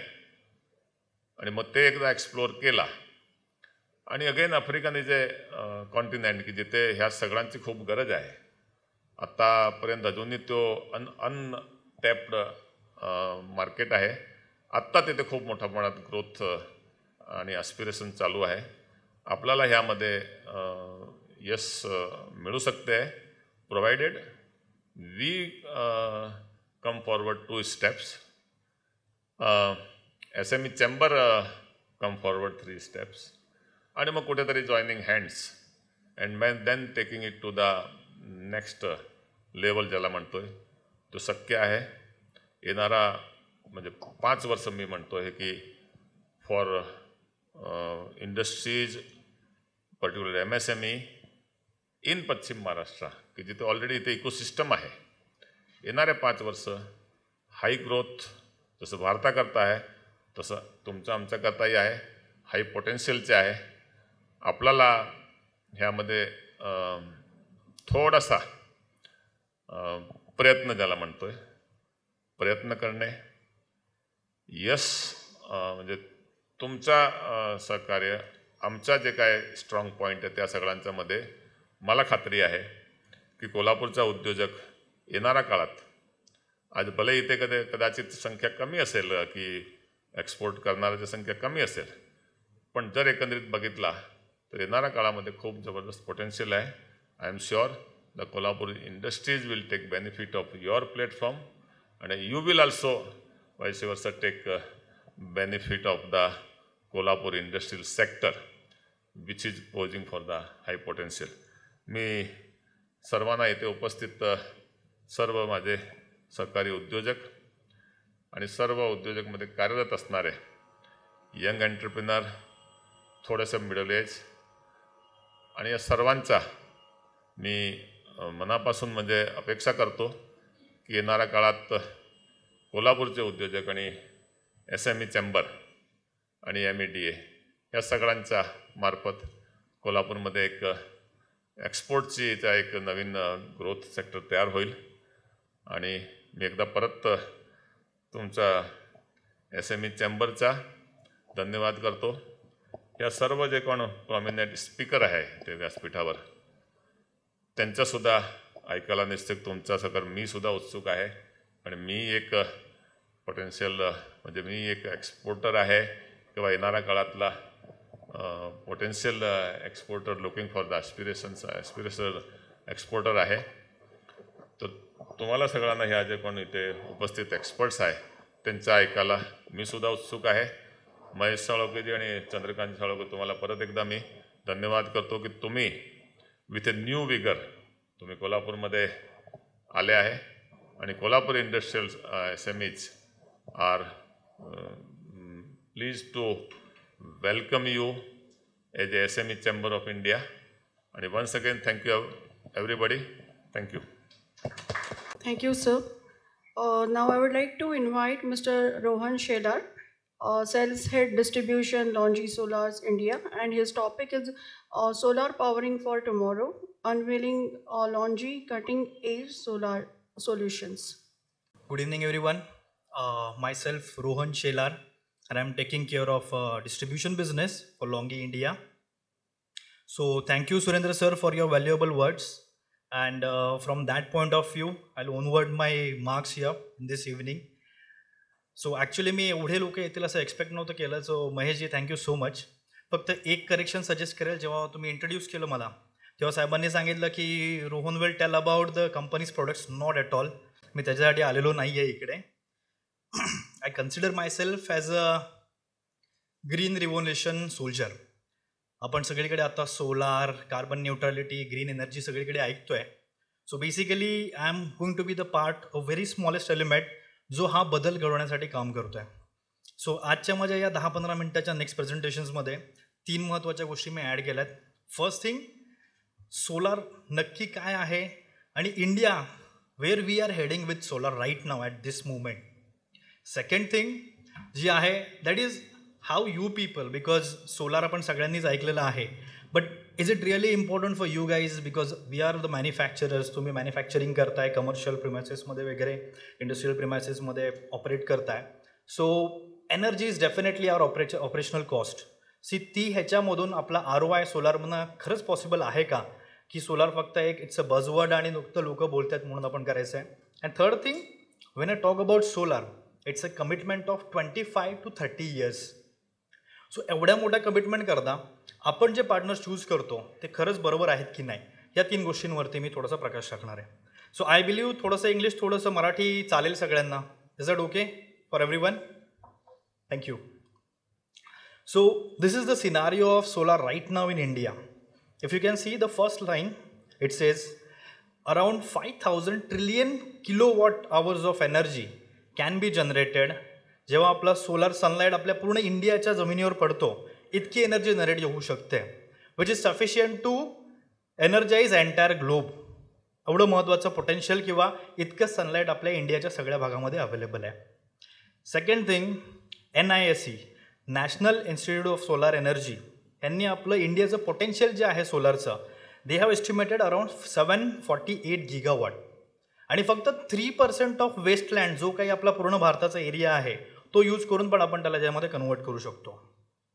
Moving forward to the next point, that is renewable energy installation. As on date रिन्युएबल्समध्ये बरेच प्रकार आहेत. सोलार एक भाग झाला, wind, hydro, and there are multiple others. तो टोटली 190 gigawatt एवढं इन्स्टॉलेशन ॲज ऑन डेट आपल्याकडे झालेलं आहे. आणि सरने जसं म्हटलं की आपले माननीय मोदी साहेब यांचं टार्गेट आहे की we should be carbon neutral by 2070, and for that 2030पर्यंत we are keeping target of reaching to 500 gigawatt from the renewable energy source. If you can calculate, I guess it's pretty simple. 500ला पोहोचायचं आहे 2030पर्यंत आणि 2024ला आपण अजून 200 achieve केलेलं नाही आहे लास्ट 25 वर्षांमध्ये. So you can imagine the potential right now. Every year we want to speed up ourselves jumping from 20 gigawatt which is right now happening to 50 gigawatt. आणि carbon neutrality as I mention की 2070ला आपल्याला करायचं आहे. आता हे सगळं मी तुम्हाला का सांगतो त्याचं कारण एक आहे, जर तुम्ही राईट साईडचा ग्राफ बघितला ना तर इंडियाच्या ओव्हरऑल पॉवर कन्झम्पशनच्या 42% जे आहे ते इंडस्ट्रीज कन्झ्युम करत आहेत आणि अराउंड 8% जे आहे ते कमर्शियल प्रेमासेस कन्झ्युम करत आहेत. सो हे जे 500 गिगावॉट अचीव्ह करायचं आहे त्यातलं अर्ध्या गोष्टींची जबाबदारी इथे बसलेली आहे आणि माझी आहे. So that's the reason I have explain this slide. Now moving forward to the something which you guys can correlate, that is return on investment. Is it solar really feasible? आपण सगळ्यांनी त्याच्यासाठी जायला हवं का? सो हा एक I guess हे bill सगळ्यांनीच बघितलेलं असेल इथे बसलेल्या प्रत्येकाने. So basically it's a industry. आम्ही नागपूरला एक प्रेमासेसला कन्सल्ट करत होतो. सो त्यांचं on an average monthly consumption जे आहे it is between 2 to 3 lakh units. So 12 monthsचं average consumption we estimated as 2,16,000 units. त्यांचा सँक्शन लोड अराउंड 1.2 किलोवॉट होता आणि मॅक्सिमम डिमांड वॉज 952. 952 सांगण्याचं रिझन हे आहे की सगळ्यांना असं वाटतं की सोलार लागलं की माझं बिल झिरो होईल, तर नाही. ज्या काही बेसिक फॅसिलिटीज आपल्याला गव्हर्नमेंट इन्फ्रास्ट्रक्चर प्रोव्हाइड करते त्याच्यासाठी त्या मॅक्सिमम डिमांडवरती we have to may a minimum amount. That's the reason I have mention that. So fix charge is around 4 lakh rupees, 4.75 lakh. आणि इलेक्ट्रिसिटी रेट हा सगळ्यात महत्त्वाचा मुद्दा आहे या सगळ्या ग्राफमधला, is around 8.12 rupees. And I believe इथे बसलेले सगळेच जण ह्याच्याच आसपास कुठेतरी इलेक्ट्रिसिटी रेट भरत असणार आहेत. So this is the premises. साधारण त्याचं 1,08,000 स्क्वेअर फीटचं पूर्ण एरिया आहे. त्याच्यामधला आम्ही फक्त 50% area, because south facing area usually आम्ही कव्हर करतो, जो आपण यूज केलेला आहे. And we have installed 515 kilowatt of the plant over there. हा थोडासा टिपिकल टेक्निकल पार्ट आहे जास्ती, त्याच्यामध्ये मी जाणार नाही. So with that we have done the shadow analysis. तुम्ही जर बघाल हे ग्राफ्स जे आहेत these are the energy bars, ज्याच्यामध्ये आपल्याला कळतं की पर ॲनम आपल्याला किती जनरेशन मिळतं आहे. The main core of this presentation is this particular slide. If you can see electricity rate आपण मेन्शन केला around 8.12 rupees. The total investment which can occur to install this plant it is 35 rupees per watt peak. जे त्या सध्या ज्या काही pricing चालल्या आहेत, very होत आहेत मॉड्यूल्सच्या, इन्व्हर्टरच्या आणि एंटायर बॅलन्स ऑफ सिस्टमच्या. With that and with the good quality of EPC I believe 35 rupees per kilowatt per watt पीकच्या आसपास it's the cost which is going to occur. So ह्या प्लांटला around 1.8 crore rupees was the investment. आणि operational maintenance cost to run this system, ह्याला काही आपल्याला दुसरं काही O&M नसतं, only cleaning the module, that is the only thing. So त्याच्यासाठी साधारण 3,09,000 रुपये is the cost. So if you can see 0 yearला we have invested 1.8 crore rupees. First year itself आपण 50% probabilityमध्ये पण 10% losses consider केलेत. So this is the bare minimum generation you will get for sure. So it is 791.2 lakh units. So basically 7,91,000 units we are going to generate in the first year itself. And if you multiply it by 8, the cost is coming around 57 lakh rupees. सांगण्याचा मुद्दा हा आहे की if you see the yellow line on the 4th year, basically 3.2 yearमध्ये itself तुम्ही जी काही investment एनर्जीमध्ये केलेली आहे you are getting it recovered. And this system if आपण मोनो मॉड्यूल किंवा बायफेशियल मी म्हटलं तर ही सिस्टम जवळजवळ पुढचे 30 वर्ष कार्यरत राहणार आहे. So if it works till 25 year itself also, so you can imagine we are earning almost like 12 crore rupees on this particular system of solar if it runs on 25 years. आणि आत्ताच्या एरियामध्ये bifacial module म्हणून एक प्रकार आहे जो मी पुढे थोडंसं सांगेल, ते तर 30 years वॉरंटीचे येत आहेत. So you can imagine how much returns we are getting. And it's not only the returns I M talking about. आता बऱ्याच वेळा खूप जास्ती कोअर फायनान्शियल लोक पण इकडे बसलेले असतील. They are taking decisions based on the IRR की बाबा नक्की माझी आजची इन्व्हेस्टमेंट आणि नंतर 25 yearsची व्हॅल्यू त्याची किती आहे. सो त्याकरता हा फॉर्मॅट बनवलेला आहे. I am not the right person to present it actually because I'm from sales not finance, but I believe I can explain you few of the pointers in that. So same parameters if you can see, ह्याच्यामध्ये फक्त आपण 2 major changes पकडलेत. We have consider the inflation rate, कारण दरवर्षी महाडिस्कॉमच्या ज्या pricing आहेत ते 3 ते 5% आपल्या एस्केलेट्स होत आहेत आत्ता राईट नाव. आणि O&M पण आम्ही असं पकडले की आपल्याला 8% दरवर्षी वाढेल. या 2 फिगर जेव्हा आम्ही इव्हॅल्युएट केलं ना, आणि with the probability of 50% generation and 10% loss, you can C the ROI of this particular system at the end of 25 years is 16.11 crore rupees, 33% IRR. So I believe नक्कीच तुम्ही स्वतःचा जो काय बिझनेस करताय त्या व्यतिरिक्त आपण कुठे इन्व्हेस्टमेंट केली तर 3 वर्षात आपल्याला एवढे रिटर्न्स मिळणं शक्य नाही आहे. So this is the actual scenario of solar. आणि त्याकरता आत्ता ग्लोबली इतक्या जास्ती प्रमाणात सोलार इन्स्टॉलेशन्स हे सगळे होत आहेत. Now moving forward to the thing की जेव्हा मी म्हणतोय 25 वर्ष 30 वर्ष, we need to understand that your partner has to be that much eligible or financially stable की जे तेवढ्या काळानंतर पण तिकडे अवेलेबल असतील to claim for your warranties, to give you services and to be there with you for the future projects. So now I will come back to my company. त्याचं नाव आहे Longi. We have a base in China, Vietnam and Malaysia. या तिन्ही ठिकाणी आपले manufacturing bases आहेत. We founded ourselves in the year 2000. More than 60,000 people, आज 60,000 लोक याच्यामध्ये काम करत आहेत. 30+ कंट्रीजमध्ये आमचे ऑफिसेस आहेत. आणि I'm really happy to tell की लास्ट इयर टर्नओव्हर जो आम्ही केलेला, last year actually, last year reports are yet pending, we have cross 2 lakh crore rupees mark from our side. आणि the core of LONGi is in to R&D. We are the only company globally ज्यांनी $1 billion पेक्षा जास्ती R&Dमध्ये spending केलेली आहे. This is the milestone. या सगळ्या काळामध्ये सिन्स इयर 2000 आम्ही प्रत्येक वर्षी we have achieve few things which I'm representing you right now. So we establish ourselves in the year 2000. By then सोलारमध्ये 2 टेक्नॉलॉजी होत्या. एक होतं पॉलिसिलिकॉन बेस्ड टेक्नॉलॉजी आणि एक मोनो. सो त्यावेळेस पॉली वॉज प्रिडॉमिनेंटली मतलब खूप जास्त डॉमिनेटेड होतं. More than 95-96% market share was with poly. आणि तेव्हा वी हॅड अन विजन, जसं सर म्हणले की quality is the most important aspect. So quality, मोनोची क्वालिटी अँड त्याचं परफॉर्मन्स आणि त्याचे फ्युचर अपग्रेडेशन्स खूप जास्ती पॉसिबल होते. सो वी स्टार्टेड मोनो जेव्हा 99% मार्केट पॉलीवरती होतं. And I can tell you proudly की आज जेव्हा मी तुमच्याशी बोलतो आहे, the situation is completely reverse. 99% market is now with mono and not even 1% with poly. 2005 we started our wafer manufacturing unit. I believe तुम्ही सगळ्यांनी ते सोलारचं आयताकार मॉड्यूल बघितलं असेल. आणि त्याच्या आतमध्ये जे काही काळे किंवा निळे जे स्क्वेअर्स दिसतात त्याला आपण वेफर आणि सेल्स म्हणतो. सो तो आमचा कोर बिझनेस आहे. So we started in year 2005. 2014 we started module manufacturing unit, जे फिनिश प्रोडक्ट आहे that we started. 2019 was more of a standardization to the industry because we are world's largest manufacturers. So we want to set some standards जे follow करून बाकी upcoming manufacturing streams ज्या आहेत they can follow that standard and we all will be able to provide the services and the warranties for 25 to 30 years. 2021 solar व्यतिरिक्त आजकाल आपण सगळेजण hydrogen हा वर्ड खूप ऐकतोय. ग्रीन एनर्जीमध्ये hydrogen, I guess Gadkari saheb एक कारमध्ये आता आलेले आहे which is running on the hydrogen. So we are world's largest hydrogen electrolyser manufacturers as well. That's another vertical of LONGi. आणि 2022 we have participated in one thing that is called solar for solar. So ज्या global fortune 500 companies आहेत they have come together to make sure की जे carbon neutrality आहे हा खूप महत्त्वाचा विषय आहे. आणि त्याकरता आपल्याला सोलार किंवा रिन्युएबल एनर्जीवरती फोकस करणं गरजेचं आहे. So we got the part in to that. Now talking about the financial, जसं मी म्हटलं की फिनान्शियल स्ट्रेंथ ही सगळ्यात जास्ती महत्त्वाची आहे. सो तुम्हाला दिसत असेल एक लॉन्गी म्हणून लिहिलेलं आहे आणि AAA rating. So we are the only PV module manufacturing company जिच्याकडे गेले 12 ते 13 क्वार्टर्स ही रेटिंग अवेलेबल आहे. If you take a few names आत्ता सोलार इंडस्ट्रीजमध्ये मॅक्सिमम कंपनीज या CCC किंवा CCC आहेत and we are the only company. आणि ही रेटिंग खूप का महत्त्वाची आहे because it is given after the 3 major important things.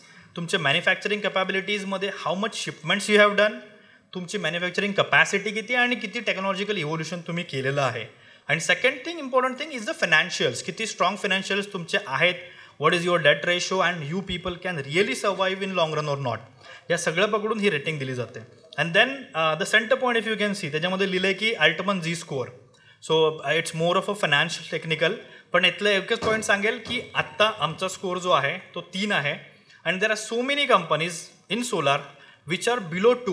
And why it is important to understand, as per the company that is Bloomberg NEF, जे हा report globally तयार करतात. सो त्यांच्या म्हणण्याप्रमाणे असं आहे की any company if it is below 2 it is highly possible that they can go insolvent next coming 2 to 3 years. So one side people are talking about 25-year warranty. Other side they themselves don't know whether they will survive for next 2 to 3 years or not. So that's the reason I called कि you should be able to choose your partners wisely when you want to perform for long run. These are again the bases, प्रत्येक ठिकाणचे आमचे manufacturing and sales office bases आहेत.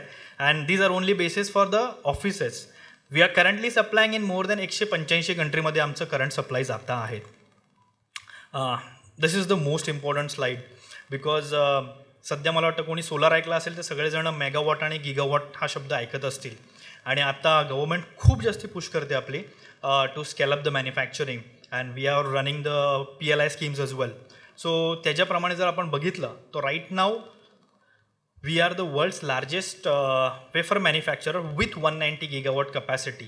आणि मॉड्युल्समध्ये we are standing at 130 gigawatt. These are really big numbers because I don't know सोलारचं knowledge इकडे बसलेल्या माझ्या अक्रॉस द टेबल लोकांना किती आहे. But just to give you a idea, आत्ता आपलं ओव्हरऑल इंडियाचं टोटल कंपनीजचं manufacturing capacity, I am talking entire India, is 65 gigawatt. And this company is having the manufacturing capacity of 130 gigawatt, a single company.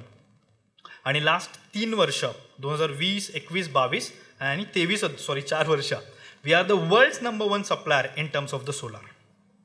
आणि it was possible definitely because of I believe some of you people also been part of it. आणि to take a few name जे इंडियामधले आहेत, global तर नावं आहेतच आपल्याला, जे वेल नोन आहेत, Adani, Azure, Tata power, Hero future, Vina solar, ReNew power. These are some giants from the India. मला वाटतं ह्या इथे बसलेले प्रत्येकजण ह्यांच्यातल्या कोणाला तरी ओळखतो जे इंडस्ट्रीमध्ये काम करत आहेत. They themselves they have their manufacturing divisions in India for the modules and all that, but still opt to go for LONGi because of its quality. So more than 5,000 global clients आमच्याकडे आहेत आणि 150+ कंट्रीजमध्ये आपलं presence तिकडे आहे. And definitely as a mention, so our boon or our DNA is about the R&D.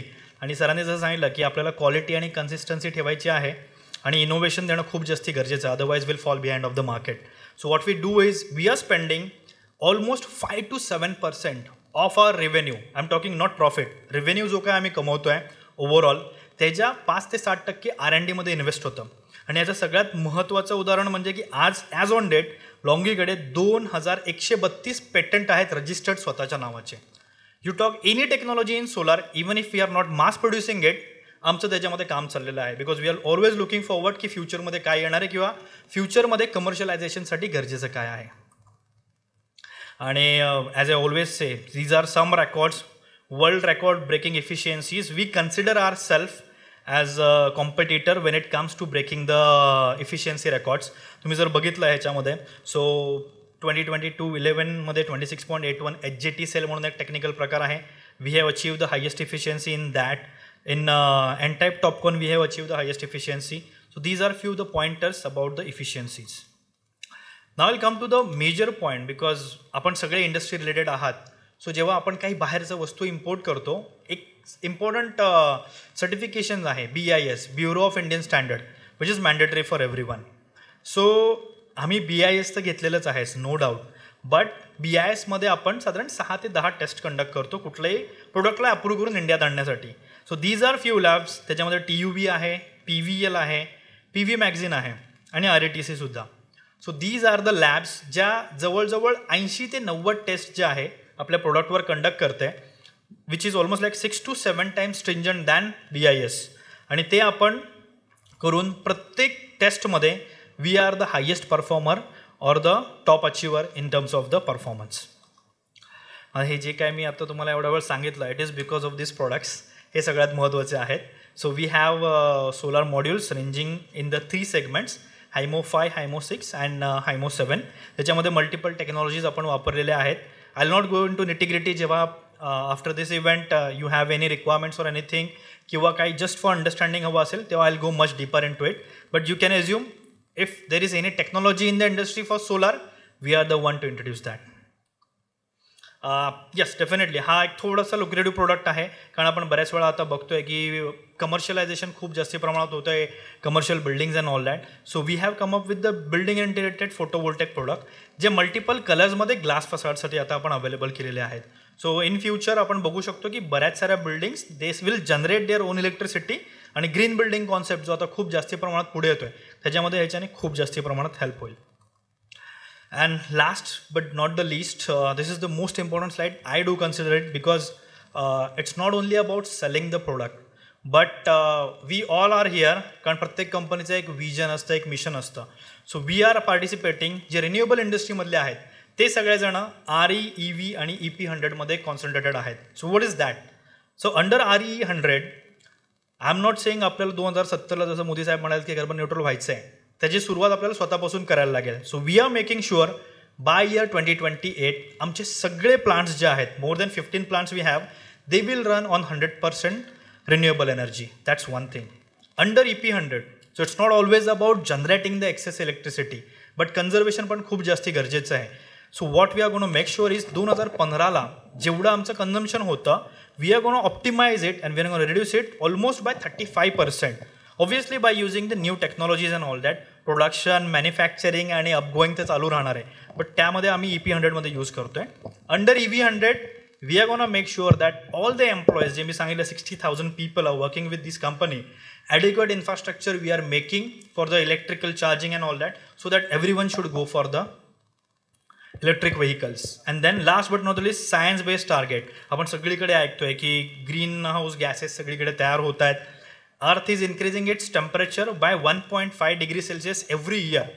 आणि I believe आपल्या सगळ्यांचीच, whatever industry we are working in to, ही सगळ्यांची जबाबदारी आहे की हे कमी करणं गरजेचं आहे.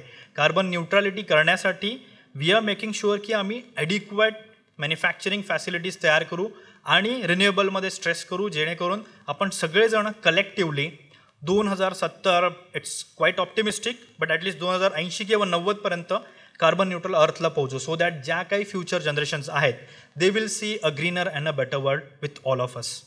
So thank you everyone for patiently hearing me. मी आज इव्हिनिंगमध्ये इकडेच आहे आणि आमचे डिस्ट्रीब्युटर OSG ओरियाना म्हणून आहे, ओंकार आणि त्यांचे कलिग हे दोघे इथे अवेलेबल आहेत. सो ज्या काही छोट्या रिक्वायरमेंट्स पण काही असतील, so you can always get in touch with them as well. Thank you so much. आणि आय बिलीव्ह मी सोलार थोडंफार एक्सप्लेन करायला सक्सेसफुल झालो असेल. If you guys have any questions or queries, I am here, or right now also if you have any queries I can answer that. Thank you. Thank you Shaila sir, thank you very much. जसे जैन साहेबांनी मगाशी म्हटलं त्याप्रमाणे बऱ्याच काही गोष्टी आहेत त्या तुमच्या पायाशी येतात, तुमच्या दाराशी येतात, आणि त्याचा फायदा कसा घ्यायचा आहे हे तुम्हाला स्वतःला डिसाईड करावं लागेल. आणि जोपर्यंत तुम्ही ते करणार नाही तोपर्यंत मी पुढे जाऊ शकणार नाही. यानंतर मी विनंती करतो चित्तरंजन रेगे यांना. He is a head product management team, base metal, multi commodity exchange of India limited, and he is going to talk about managing raw material price risk. Over to you Rege. Good evening, everyone.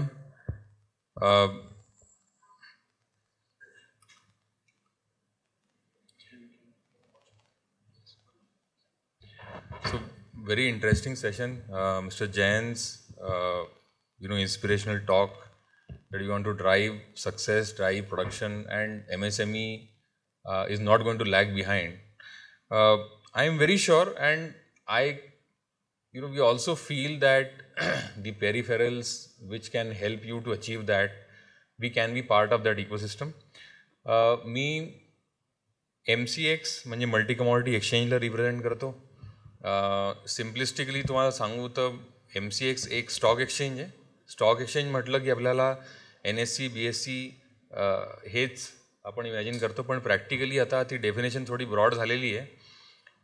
आम्ही पण stock exchange आहे, पण आम्ही SEBI रेग्युलेटेडच आहे, पण आम्ही equity किंवा currency list न करता आम्ही कमॉडिटीजला लिस्ट केलेलं आहे. तर तुम्ही हे जे बिझनेस न्यूज चॅनल्सवर जेव्हा केव्हा गोल्ड, सिल्वर किंवा crude oil, natural gas, copper ह्या सगळ्यांचे जे भाव पाहता, बेसिकली हे सगळे आमच्या एक्सचेंजवर ट्रेड होतं.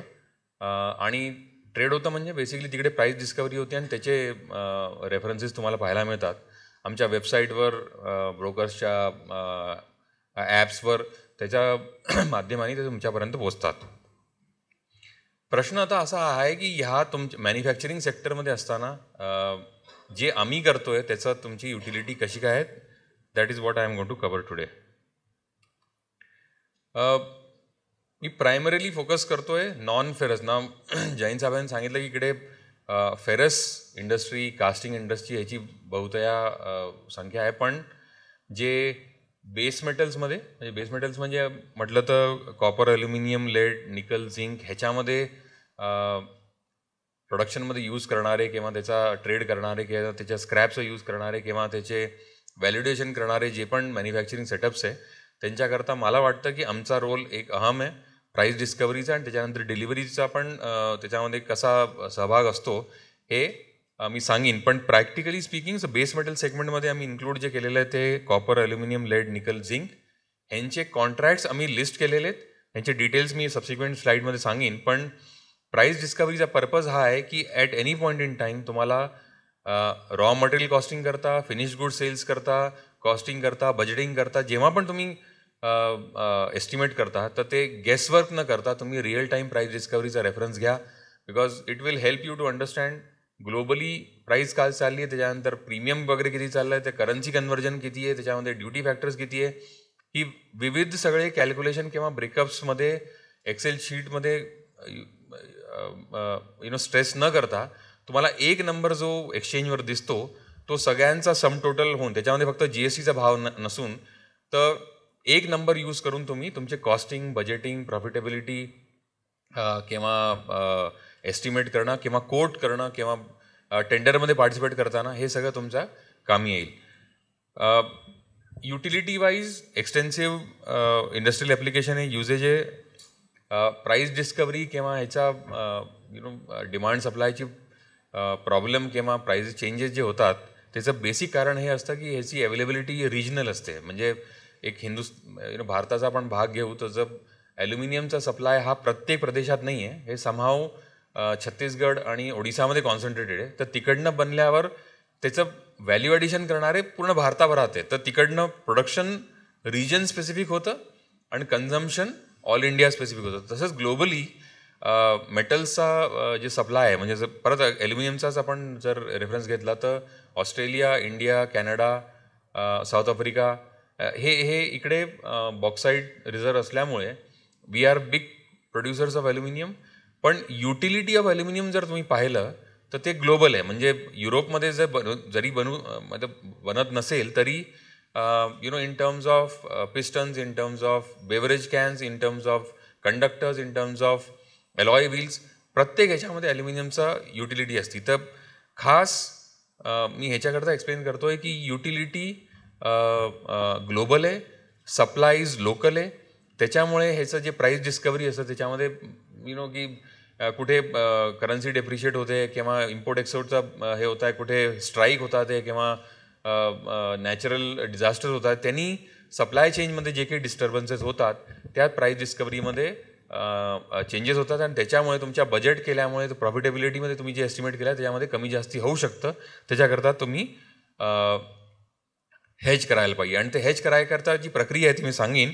अँड फायनल पॉईंट इज ह्या इंडस्ट्रीमध्ये ह्या पर्टिक्युलर सेगमेंटमध्ये रिसायकलिंगचा एक डॉमिनंट रोल आहे. तर फ्रेश प्रोडक्शन जे म्हणजे हिंडाल्को, नाल्को आणि वेदांताचं कंबाईंड प्रोडक्शन अगर तुम्ही आपण म्हटलं तर एक समजून घ्या की 5-1 मिलियन टन जर असेल ॲल्युमिनियमचा तर ते दरवर्षी हे प्रायमरी ॲल्युमिनियम बनतं आणि तेवढं मटेरियल सिस्टममध्ये जाऊन रिसायकलिंगमध्ये 20 वर्षांनी जर परत यायचं असेल तर practically speaking we are sitting on far greater number of aluminium which will be recycled every year and will come back in to the system and this thing. So price discovery is not limited to what is the primary supply. It is also a combination of primary supply plus the secondary supply on a ongoing basis. So secondary can come by generation of scrap locally or the imports also can come. So this is a perpetual thing which will keep happening. ह्याचा broadly मी connect केलेल्याचं पण factors influencing market म्हणजे आम्ही जर list केलं आहे आणि ॲल्युमिनियमचा भाव जर वर खाली होत असेल किंवा कॉपरचा भाव किंवा झिंकचा भाव वर खाली होतो जो होतोच त्याच्यामध्ये काय काय कॉन्ट्रीब्युटरी असतात तर इंडस्ट्रीयल ग्रोथ, रिसेशन, नवीन फॅसिलिटीज काय येतात, ते रिसायकलिंग किती होतं आहे, गव्हर्नमेंट जर इम्पोर्ट एक्सपोर्टवर ड्युटी फॅक्टरचा चेंज करत असेल किंवा फायनली ती एक्सचेंज रेट्स ह्या सगळ्याचं कॉम्बिनेशन मिळून प्राईस डिस्कवरी होते. आता वारंवार मी जेव्हा म्हणतोय की हेजिंग करू शकता किंवा करू शकता ह्याचा एक एक्झाम्पल घेऊ तेरा after I think it will be easy for you to connect as to what it is. But even before that, let me ask you that if you are trying to imagine, say BSc and NSC, की तुम्हाला जर आज कोणती एक script विकत घ्यायची असेल म्हणजे no matter whether it is a mid cap, small cap, large cap, तर त्याचा भाव when you want to buy, first thing what you do is you will check की ही NSE मध्ये भाव किती आहे, BSE मध्ये भाव किती आहे, आणि जर विकायचं असेल तर जिथे भाव जास्ती आहे तिथे तुम्ही विकाल, आणि जिथे बाय करायचं असेल तर जिथे चीप मिळतं तिकडे.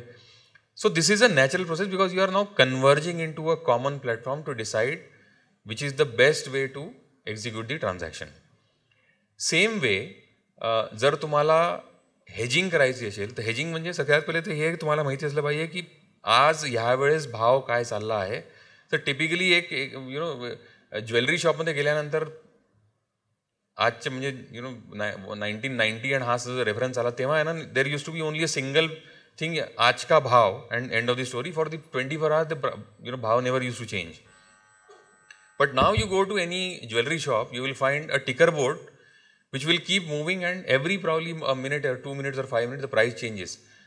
Now तो जो भाव गोल्ड सिल्वरचा तुम्हाला त्या ज्वेलरी शॉपमध्ये दिसतो, essentially they borrow it from MCX, they add their combination plus minus जे काही customization charges and that get displayed. So price discovery is principally happening on MCX, and everybody is using that price to decide what they want to buy and sell at what price. So it is not only relevant for Kolhapur, so Pune, whether it is Odisha, whether it is North, whether it is South, everybody is using a common price discovery, adding their margin into it and telling that if I want to transact, to buy or sell, this is going to be my price, and it will change every minute, MCX changes. Same way, the raw material what you are participating in, or if it is anything to do with copper, aluminum, zinc, lead, and nickel, same thing happens on MCX again. पण हे एक regular price discovery झाल्यानंतर finally जर मला एकदा order मिळाला, म्हणजे price डिस्कवरीमध्ये होतं काय, essentially you can go on screen and either buy or sell. फक्त तिसरी गोष्ट काही होऊच नाही शकत. But you become party to a price discovery. And how is that price discovery relevant, की जर तुम्हाला कोणच्या क्लायंट करता किंवा ऑर्डर करता किंवा टेंडरमध्ये पार्टिसिपेट करायचं असेल तर you do an estimate. Typically I see people go and think LME plus minus premium, त्याच्यानंतर रुपी डॉलर अँड कॅल्क्युलेशन करून एक नंबर काढतात आणि त्याच्याप्रमाणे बिड करतात. माझं म्हणणं आहे की ते करता त्या एक्सरसाइज पेक्षा जर तुम्ही MCXचा भाव पाहिला की कॉपरचा भाव काय किंवा ॲल्युमिनियमचा भाव काय, it is far more real time. It is far more reflective of the local demand supply than making a guess via the LME route. That's one. एकदा टेंडर तुम्हाला जर मिळालं त्याच्यानंतर तुम्ही काय केलं पाहिजे इज ऑल अबाउट हेजिंग, की तुम्ही प्राइस सिक्युअर कशी करू शकता while production and the sourcing can continue whenever, just in time, whenever you require that thing in your factory.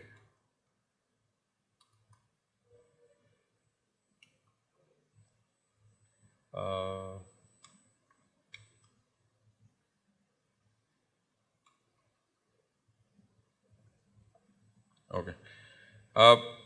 So broadly speaking तुम्ही या पूर्ण व्हॅल्यू चेनमध्ये कुठे फिट बसता हे तुम्हाला जज करायला पाहिजे. पण जे प्राइस डिस्कवरी होती त्याच्यामध्ये मायनर आहे, ज्याच्याकडे माइन्स आहे, ज्याच्याकडे रॉ मटेरियल प्रायमरी फॉर्मॅटमध्ये आहे, तो रिफायनरला विकतो. रिफायनर त्याचं एक युजेबल फॉर्ममध्ये कन्वर्ट करतो, फायनली त्याचं प्रोडक्ट बनतात आणि त्याची लाईफ सायकल झाल्यानंतर ते वाया रिसायकलिंग सिस्टममध्ये परत येते. पण ह्या सगळ्याकरता एक कॉमन प्राइस डिस्कवरी प्लॅटफॉर्म असावा आणि तो ह्या 5 मेटल्स करता MCXचा आहे. तिथे त्याच्या बेसिसवर तुम्ही तुमचं ट्रान्झॅक्शन करू शकता, हेजिंग करू शकता, अँड फायनली आता आम्ही ह्याच्यामध्ये डिलिव्हरी पण प्रोव्हाइड करतो. म्हणजे जर at the end of the contract, monthly कॉन्ट्रॅक्टमध्ये जर तुम्हाला फिजिकल डिलिव्हरी पाहिजे असेल किंवा तुम्हाला फिजिकल डिलिव्हरी द्यायची असेल, हे सगळं ह्याच्यामध्ये प्रॅक्टिकली करता येऊ शकतं. आता हे मी वारंवार हेजिंगचं जे रेफरन्स देतो त्याचं कारण हा आहे की जर तुम्ही पहा की ॲल्युमिनियम पर्टिक्युलर एक्झाम्पल जे मी घेतलं आहे 2017-18 फायनान्शियल इयरपासून ते 2023-24 पर्यंत ॲन्युलाइज व्हॉलेटिलिटी, हेचं सिम्पल कॅल्क्युलेशन स्टॅटिस्टिकल असं आहे की डे रेंज म्हणजे आजचा जो ओपन हाय लो क्लोज, फक्त जो हाय आणि लो जी रेंज आहे over yesterday, if I plot it and then you analyze it, so it gives you a reference की मार्केटमध्ये त्या वर्षामध्ये व्हॉलेटिलिटी किती होती. तर म्हणजे सगळ्यात कमी मला वाटतं it was in 17-18 and you see progressively it has only gone up. The year following Covid it was nearly 27-28%. हा नंबर दाखवण्याचा तात्पर्य आणि उद्देश हा आहे की जर आपल्या बिझनेसमध्ये मार्जिन तेवढं नसेल I repeat myself that if you do not have margin in your business of 30%, then, and if you are dealing in a raw material which has got a volatility of 30%, you must do something different than usual. Okay, मी आज 100 मध्ये घेतो, त्याच्यामध्ये 3 रुपयाचं value addition करतो, त्याच्यानंतर 103 मध्ये 50 पैशाचं माझं मार्जिन प्रॉफिटेबिलिटी असली पाहिजे, आणि माझं 103 रुपये 50 पैशामध्ये जर सहज बिना बार्गेन करता, बिना प्रॉब्लेम करता जर माल विकला जात असेल तर काहीच प्रॉब्लेम नाही. पण जर हे होत नसेल आणि व्हॉलेटिलिटीमध्ये मी 100 मध्ये माल विकत घेतो, 3 रुपयाचा व्हॅल्यू ॲडिशन करतो आणि विकायला जातो, तेव्हा भाव जर 99चा असेल, तो you have to think differently, because it is a practical problem which can happen. And vice versa, की मला टेंडर घेतलं मी 103 मध्ये, आणि रॉ मटेरियल 2 महिन्यांनी जेव्हा प्रोडक्शनची वेळ आहे तेव्हा रॉ मटेरियल घ्यायला गेलो, तेव्हा जर भाव 110चा असेल तर तुमची profitability will go for a toss. So essentially the purpose is to make you realize that if you are dealing into any product which is volatility is about 20-25%, I personally don't think that people have margins of 25% in their business. So you should rather look for a financial instrument which is hedging. By way of doing that, you can secure your margins. एक reference करता मी ही slide plot केली आहे. मी जिथे पण सगळ्यांना भेटतो, प्रत्येकजण L M E calculation करून एक एस्टिमेट करतात. तर आम्ही आमचे जे प्राइजेस होते डेलीचे त्याचं कंपॅरिझन करून मी नुसतं एवढं केलं होतं की एल एम ई, त्याच्यानंतर प्रीमियम जोडलं नाही, त्यानंतर रुपी डॉलर नंतर कस्टम्स ड्युटी, आणि 1% एक्स्ट्रा घेतला की जे डिलिव्हरीचे चार्जेस वगैरे असतील. So the only element I was trying to find the differences की MCXचं प्राईज ऑल इन्क्लुसिव्ह आहे आणि तुमचं एक्सेलचं प्राईज जे आहे ते त्याच्यामध्ये प्रीमियम मिसिंग आहे. तर MCX बेसिसवर तुम्ही एस्टिमेट करू शकता का की आजचा प्रीमियम किती आहे. तर हे जे कॅल्क्युलेशन आहे क्वार्टर ऑन क्वार्टर, हे जे कॅल्क्युलेशन आहे हे मंथली आहे, ॲव्हरेज मंथली हे प्लॉट केलेलं आहे. पण it gives you a good reference that when you go out to negotiate to buy raw material, or when you go out to bid for a tender, look for MCX prices to give you a real time reference की आज ह्या वेळेस ह्या क्षणी भाव काय आहे, and based on that you should quote in the tender, based on that you should buy your raw material. That is the real purpose of this. आणि within a year also this number changes. So premium or MCX मध्ये मी जे estimate केलं होतं Q1 मध्ये तो $43 पर टनचा होता. त्याच्यानंतर तो वाढला, कमी झाला, आणि सगळ्याच Q4 मध्ये मिनिमल होता. आणि मिनिमल जर होता तर I can tell you, I mean with the kind of price movement which April has seen, this number is significantly different. So it's time to remind ourselves that the price will keep changing, the businesses will keep swinging, profitability will go for a toss, and to bring sanctity, bring consistency in your calculation, it is much better to hedge using a financial instrument. Now how do I do it? First thing is you stop guessing, all right? You know, another very standard thing which happens is that if you have been doing a business for very long, you take it for granted कि आज का हाँ आज इतना भाव है, कल इतना रहेगा, इतना हो सकता है. You already are guessing as to what the price will be. Versus the suggestion is we stop guessing and bring more stability to our business by taking the calculations on the real time basis. Calculation कसे करायचं याचं simple example की एक company 10 ton aluminium import करते, routine production करता. Routine production म्हणजे regular import येतात, माझ्या फॅक्टरीमध्ये माल येतो, माल कन्वर्ट करून फायनल प्रोडक्ट बनतं. फायनल प्रोडक्ट मी माझ्या डिस्ट्रीब्युटरला देतो, डिस्ट्रीब्युटर जे आहे ते आपल्या शॉप किंवा शोरूममध्ये ठेवतं, आणि eventually some day retailer comes buys that. आता जेव्हा मी इम्पोर्ट केलं आहे तेव्हापासून जोपर्यंत ते विकलं जात नाही ह्याच्यामध्ये टाईम गॅप असतो, आणि त्या टाईम गॅपमध्ये जर भाव चेंज झाला then it will hamper your profitability. तर कसं काय करायचं ह्याच्याकरता एक सिम्पल हे असतं की जेव्हा तुम्ही रॉ मटेरियल विकत घेतलं तेव्हा तुम्ही MCXवर जाऊन विका, so because it will B running at parallel. आणि जेव्हा केव्हा महिन्यानी, 1.5 महिन्यांनी, 2 महिन्यांनी तुमचं ॲक्च्युअल फिनिश प्रोडक्ट विकलं जाईल मार्केटमध्ये तेव्हा तुम्ही you reverse your hedge. So essentially what you are saying, and both can happen, the price can go up, price can go down. But what it will certainly do is that it will not give you a net negativity in your balance sheet. So if the prices have gone up, you will lose some money on your hedge. But तुमचं physical मध्ये जेव्हा तुम्ही माल विकाल तेव्हा तुम्हाला ते higher प्राइसवर मिळेल, आणि वाईसे वर्सा की तुम्ही जर ज्या भावामध्ये घेतल्या त्याच्यानंतर जर भाव घसरले तर हेजिंगमध्ये तुम्हाला गेन मिळेल आणि बुक्समध्ये जे लॉस तुम्ही फायनल जेव्हा विकाल तेव्हा जे जर लॉसमध्ये विकलं तर बॅलन्स शीटमध्ये तुमचं नेट इम्पॅक्ट हे राहील. So the raw material price, you are doing business and you are trying to earn for your value addition. You don't want to take a price risk on aluminium का price कहाँ जाएगा या copper का भाव कहाँ जाएगा या जिंक का भाव कहाँ जाएगा. What you should focus on is that you constantly ensure that your margins remain intact, scale up your quantities, scale up your capacity, and ensure that the margins remain intact so that the profitability remains positive. So this was a simple calculation just to illustrate that come what may, when you use hedging, there will always be some gain, there will always be some loss, but the net impact in your balance sheet will be margin neutral, so that your profitability, what you have estimated, will always remain intact. So this was the mathematics extended beyond की हे दर एकदा order घेतल्यानंतर जर मी परपेच्युअली 10 ton execute करायकरता माल घेतला तर तुम्हाला दरवेळेस तुम्ही जेव्हा मार्केटमध्ये जाऊन ती क्वांटिटी घ्याल तेव्हा तुम्हाला सेम भावामध्ये मिळणार नाही आहे, भाव कीप्स फ्लक्च्युएटिंग. पण ते जरी झालं तर हेजिंग केल्यामुळे जेव्हा जेव्हा तुम्ही MCXची पोझिशन रिव्हर्स कराल तुम्हाला नेट इम्पॅक्ट असा येणार आहे which will ensure that if you are buying your raw material costlier you will get discounts or a subsidy from MCX.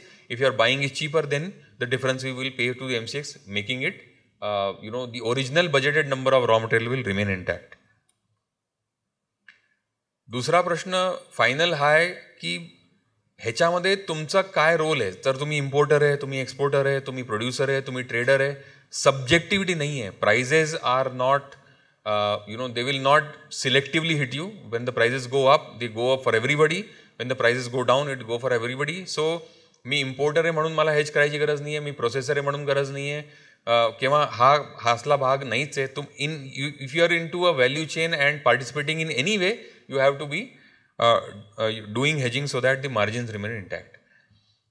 आता हे झाल्यानंतर आमच्याकडे कॉन्ट्रॅक्ट्स कोणते कोणते आहेत. तर 2019मध्ये आम्ही यांना डिलिव्हरीमध्ये कन्वर्ट केल्यापासून एक जनरल रेफरन्स तुम्हाला देतो आहे 2021-22, 22-23 आणि 23-24चा. तर ॲल्युमिनियममध्ये this will give you a good idea. On an average आम्ही 12 ते 13 हजार टन डेलीचा ट्रान्झॅक्शन असतं. त्याच्यानंतर कॉपरमध्ये 14 ते 15 हजार, लेडमध्ये 3,500 आणि झिंकमध्ये करीब 25,000 टनचं डेलीचं ट्रान्झॅक्शन्स आहे. तर तुम्हाला प्राईस डिस्कवरी करता पार्टिसिपेट करायकरता कधीच त्याच्यामध्ये प्रॉब्लेम येणार नाही. आणि most important thing is the last one, open interest numbers are significantly better, which means more and more people are getting acquainted and they are using the MCX platform to hedge themselves. आमचं कॉन्ट्रॅक्टचं design कसं आहे. तर aluminium, zinc आणि लेडमध्ये 5 ton contracts आहे. म्हणजे minimum quantity तुम्ही bye sale जे करता ते 5 टनची असेल. ह्या तिन्ही कॉन्ट्रॅक्टमध्ये मिनी कॉन्ट्रॅक्ट्स पण आहे. तर zinc mini is 1 ton, lead mini is 1 ton and aluminium mini is 1 ton. So in all 6 contracts 3 5 ton contracts and 3 mini contracts of 1 ton each. Copper 2.5 टनचा कॉन्ट्रॅक्ट आहे आणि निकल 1.5 टनचा कॉन्ट्रॅक्ट आहे. Every contract what you see on screen is all inclusive. The only thing missing there is GST. GST only to be given and taken when the deliveries happen at the delivery centres. So ॲल्युमिनियमचा भाव ex Raipur आहे, copper, zinc, निकल ह्यांचे भाव x Thane आहे आणि लेडचा भाव ex Chennai आहे. What you see on screen will always be rupees per kg. What you see on screen will always be rupees per kg without GST, and GST to be paid only for the delivery base. आणि सगळ्यात शेवटी जो shape आहे जो ॲल्युमिनियममध्ये ingot, sows आणि T bars, कॉपरमध्ये cathodes, झिंकमध्ये ingot, निकलमध्ये कॅथोड अँड फायनली लेडमध्ये पण इंगट्सची डिलिव्हरी असते. मिनी कॉन्ट्रॅक्ट मी तुम्हाला ऑलरेडी सांगितलंच आहे. Everything identical. The only change is the quantity is 1 ton for each. आता डिलिव्हरी सेंटर्स कुठे कुठे आहेत. तर ॲल्युमिनियममध्ये रायपूर प्रायमरी डिलिव्हरी सेंटर आहे, पण ईस्ट, वेस्ट, नॉर्थ, साऊथ म्हणजे ठाणे, पलवल म्हणजे NCRचा भाग आहे. चेन्नई आणि कलकत्तामध्ये डिलिव्हरी सेंटर्स आहेत. बाकी सगळे कॉन्ट्रॅक्ट म्हणजे कॉपर, लेड, निकल, झिंक हे सगळे जे कॉन्ट्रॅक्ट्स आहे ईस्ट, वेस्ट, नॉर्थ, त्याच्या रायपूरमध्ये डिलिव्हरी नाही आहे. ते सगळे ईस्ट, वेस्ट, नॉर्थ, साऊथ आहेत. आणि ह्याच्यामध्ये कुठेही प्रीमियम डिस्काउंट नाही आहे. म्हणजे सेलरला जेव्हा डिलिव्हरी द्यायची आहे तो he can choose any of the locations and deliver because we do not, and he will obviously deliver at the cheapest to. ह्या कोणत्या सेंटरमध्ये कोणची क्वांटिटी किती आहे ह्याचे रिपोर्ट्स आम्ही डेली डिस्प्ले करतो आमच्या वेबसाईटवर. So there are never surprises की कुठून तुम्हाला डिलिव्हरी मिळणार आहे. प्राईस कॉम्पोनंट्स म्हणजे this is where we all started की फिजिकलमध्ये काम करताना usually references everybody will take LME, then they will add premium, then they will do some rupee dollar conversion, त्याच्यानंतर customs duty and finally the landed prices. My point is rather than getting into all this junket, you should only look at the MCX price and it will give you a single number, a composite number of all of the above. This is far better because local demand supply is not reflected on LME. Local demand supply, local manje India demand supply is reflected only on MCX. So use that price to estimate your budgets, use that price to estimate your tenders, use that price to estimate your margins, because that is far more real in life than the LME prices only. And we working hours जर म्हणाल तर MCX सकाळी 9 वाजेपासून ते रात्री 11:30 पर्यंत throughout काम करतं. तर रुपी डॉलरचे चेंजेस किंवा रशिया युक्रेनमध्ये काय होतं आहे किंवा US कोणते सँक्शन्स लावले, all of that gets factored in to our prices throughout the day. So the surprises are never left for tomorrow. Delivery solutions मी तुम्हाला ऑलरेडी सांगितलं आहे. मंथली कॉन्ट्रॅक्ट असतात, तर प्रत्येक कॉन्ट्रॅक्टमध्ये मंथली कॉन्ट्रॅक्ट आहेत आणि last working day expiry day असतं. तर April, may, June contracts for example. आणि शेवटले 5 दिवस इज डिलिव्हरी पिरियड असतो, जेव्हा whatever you have transacted on screen eventually will be delivered in the last 5 days on those respective delivery centers. Last 5 days मध्ये delivery म्हणजे कसं असतं की seller will bring the goods, he will give it to us, we will mark the delivery to the buyers, आणि बायरकडनं आम्ही मेटलचे value, GST value collect करून ते सेलरला देतो आणि बायरला डीमॅटमध्ये ई रिसीट मिळते, ते रिमॅट करून ते डिलिव्हरी घेऊन जाऊ शकतात. So it's a way. While I am rushing through it, just to meet the timelines of the the allotted slot, कोणालाही ह्याच्यामध्ये काही पण डिफिकल्टी असेल तर I am very much here today. We can discuss bilaterally, and our all details are there with Maheshji also on our website also. We can connect and discuss this thing at greater length.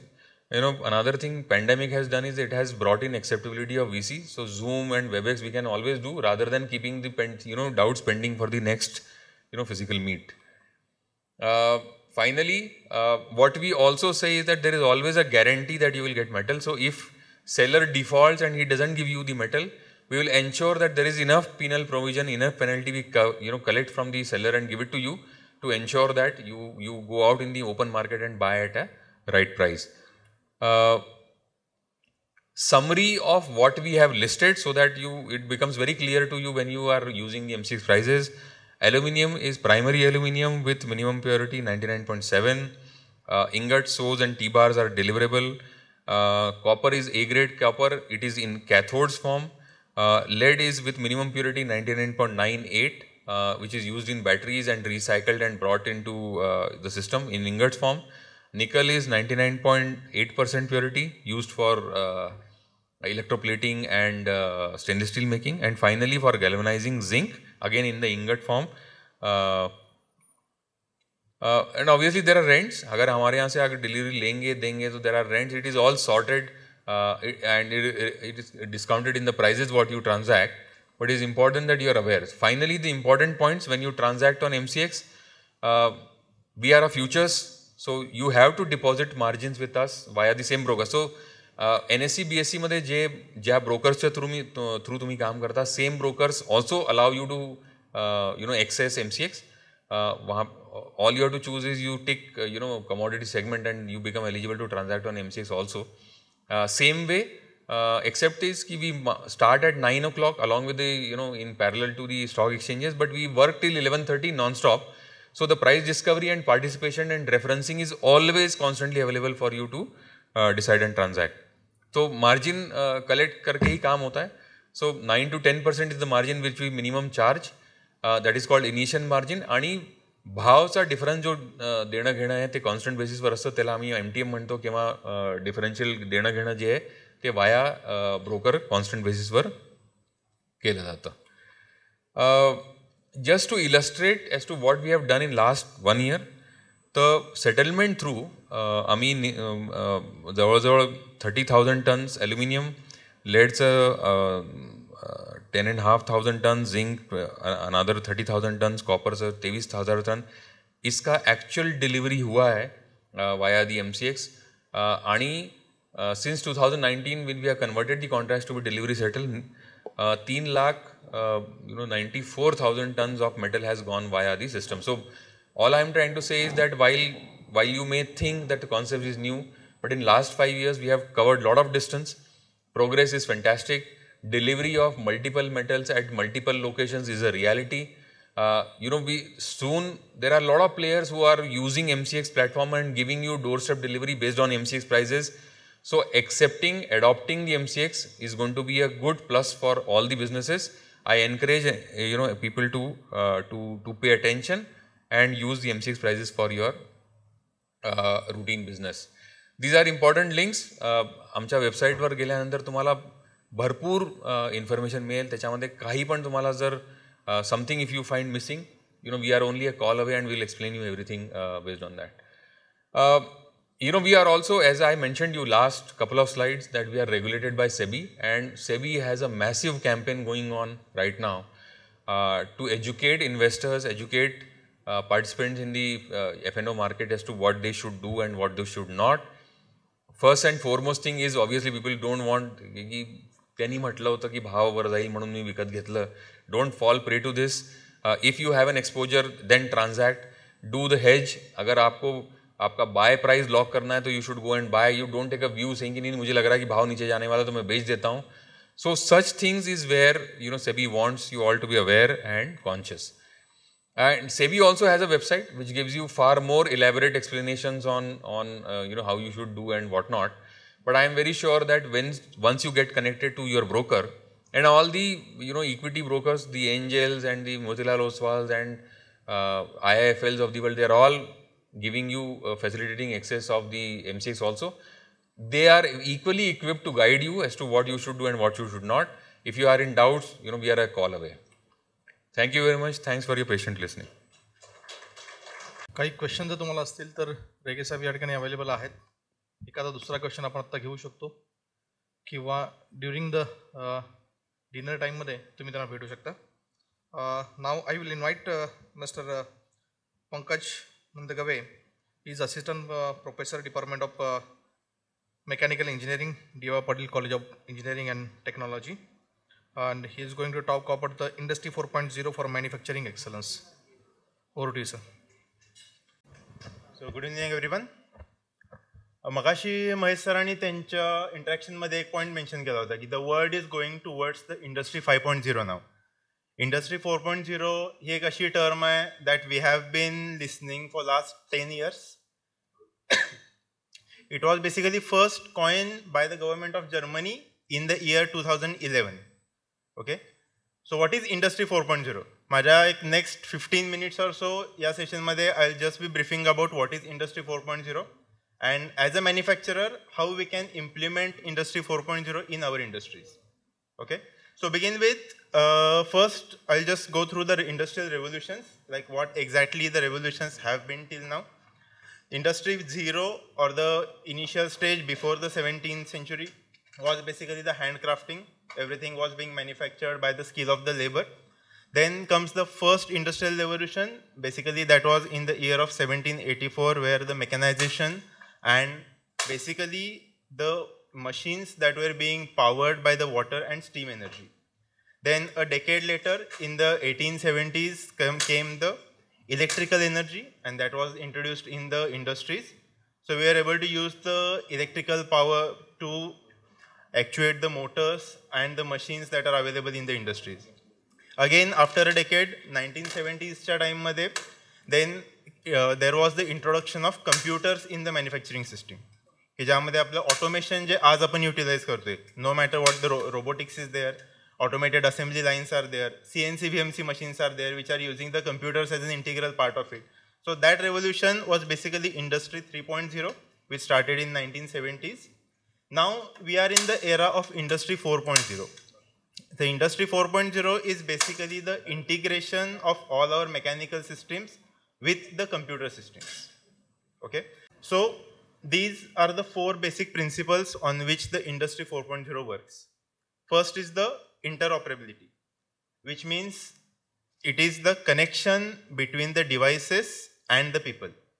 त्याच्यामध्ये आपले 2 main segments आहेत. First is the Internet of Things, which is actually connecting the devices or connecting the machines with each other through the internet. And then there is the Internet of People.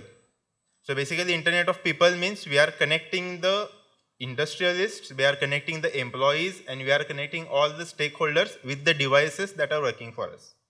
The next is information transparency. So basically आता traditional way मध्ये जे काही आपलं काम सुरू आहे, whatever the traditional way we are working in, we rely on the reports that are being provided by the people that are working on the shop floor. So with the help of this information transparency, we are actually able to get all the data on our devices, in which we do not have to rely on any person. The machine itself will tell all the figures to us, and we are able to actually get the data without any kind of manipulation in it. The third principle is technical assistance. So basically cyber physical system हा जो एक important element आहे Industry 4.0 चा, which is essentially the system that has the computer's abilities and the mechanical element in that. So these systems are actually able to assist us in taking the decisions. For example, एखादं BMC machine or एखादं CNC machine आहे, तर त्याच्यामध्ये त्याचे parameters, आपले operating parameters काय आहेत, and which are actually the ideal operating parameters on which we can work to increase the productivity from the machine itself. तर हा assistant आपल्याला machine कडून सुद्धा मिळू शकतो. That capability we are able to provide in the Industry 4.0. And the last is decentralized decisions. This plays an important role in increasing the productivity of our machines, की ज्याच्यामध्ये एखाद्या एलिमेंटची किंवा एखाद्या मशीनच्या रिलेटेड जे काही डिसिजन्स असतील, we are actually able to take them locally at that machine's level itself.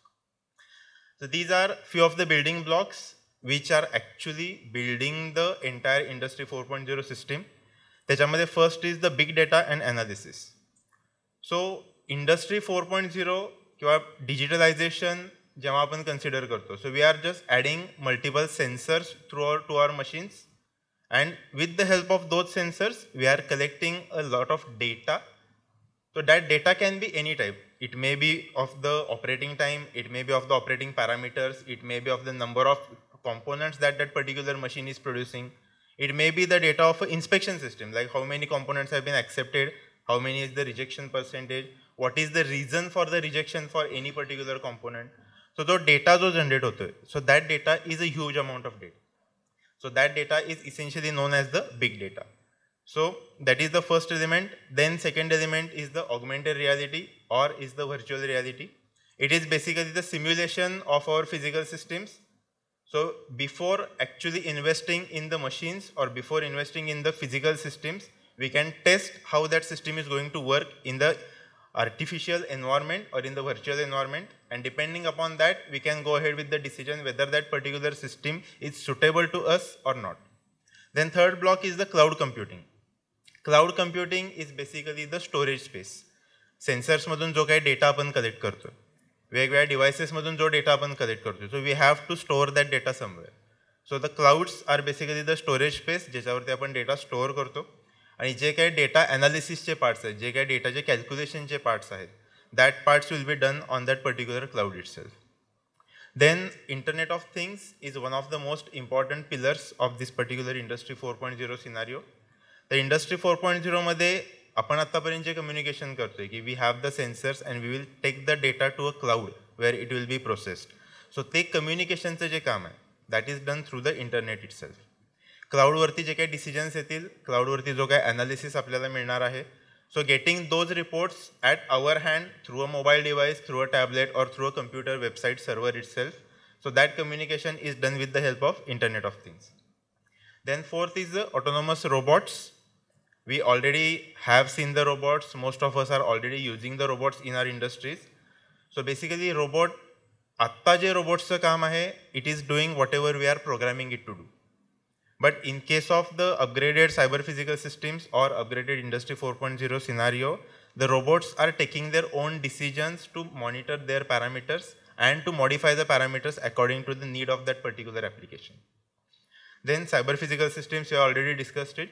And the last is machine learning. So machine learning is basically a philosophy that is providing the ability to a machine to learn based on the previous data. एखाद्या सिस्टीममध्ये आत्तापर्यंत जे काही operation सुरू आहेत त्याच्या डेटावरती what are the failures, what are the reasons of those particular failures, आणि जर इन फ्युचर ते फेल्युअर्स आपल्याला अवॉइड करायचे असतील तर which are the parameters we need to focus on. So that particular data we are getting with the help of the machine learning scenario. So first is it improves the quality. How it improves the quality? We are able to monitor each and every parameter. We are able to monitor the process. कुठल्या प्रोसेससाठी parameters कसे control ठेवायचे आहेत, what are the reasons in which a particular component may fail. काही tolerances असतील, surface finish असेल, और it may be any close parameters which we have to control to achieve the perfect quality. So we have all type of data with us. So with the help of that data, we can reduce the defects that are occurring. Then we are increasing the productivity. How we are increasing the productivity? Because Industry 4.0 essentially focuses on making the machines able to work more. आता आपलं जे काम manpower वरती dependent आहे. Manpower वरती ज्यावेळी काम dependent येतं, so there comes some parameters which are related to the manpower which may contribute to the lesser productivity. Fatigue is there, breaks is there, leaves are there, or n number of reasons can be associated with the manpower. So if we are able to implement Industry 4.0 in our industries, so basically what we are doing, the machine itself is working. So we are not depending upon the manpower totally. The machine can take the maximum load of the manpower. So we are able to actually do the production for 24/7 without any reasons or without any slack in the production system. त्यानंतर आणखी एक important point आहे, that is predictive maintenance. We all know that one of the most hazardous factor in our industries is the breakdown of a machine. एखाद्या मशीनचं ज्यावेळी sudden breakdown येतो, entire system stops, the entire production collapses, and we have to spend a lot of time, which actually results in loss of productivity and in turn loss of the profits for us. So predictive maintenance is a technology which gives us an intimation before the machine fails. एखाद्या मशीनमध्ये कुठला defect येण्याआधी, like for example 15 days prior, 3 weeks prior, or a month prior. So beforehand we know that this particular element of a machine is going to fail. त्यामुळे ज्यावेळी ते machine breakdown होण्याचे chances आहेत, before that itself we are able to replace the particular component किंवा ज्या काही maintenance activity desired आहेत त्या आपण तिथं परफॉर्म करू शकतो, and we are able to avoid the breakdown entirely. Then sharing economy. Sharing economy is a benefit of internet of things.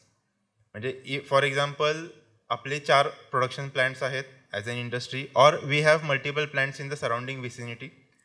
One particular company has a setup, another company may have a different setup.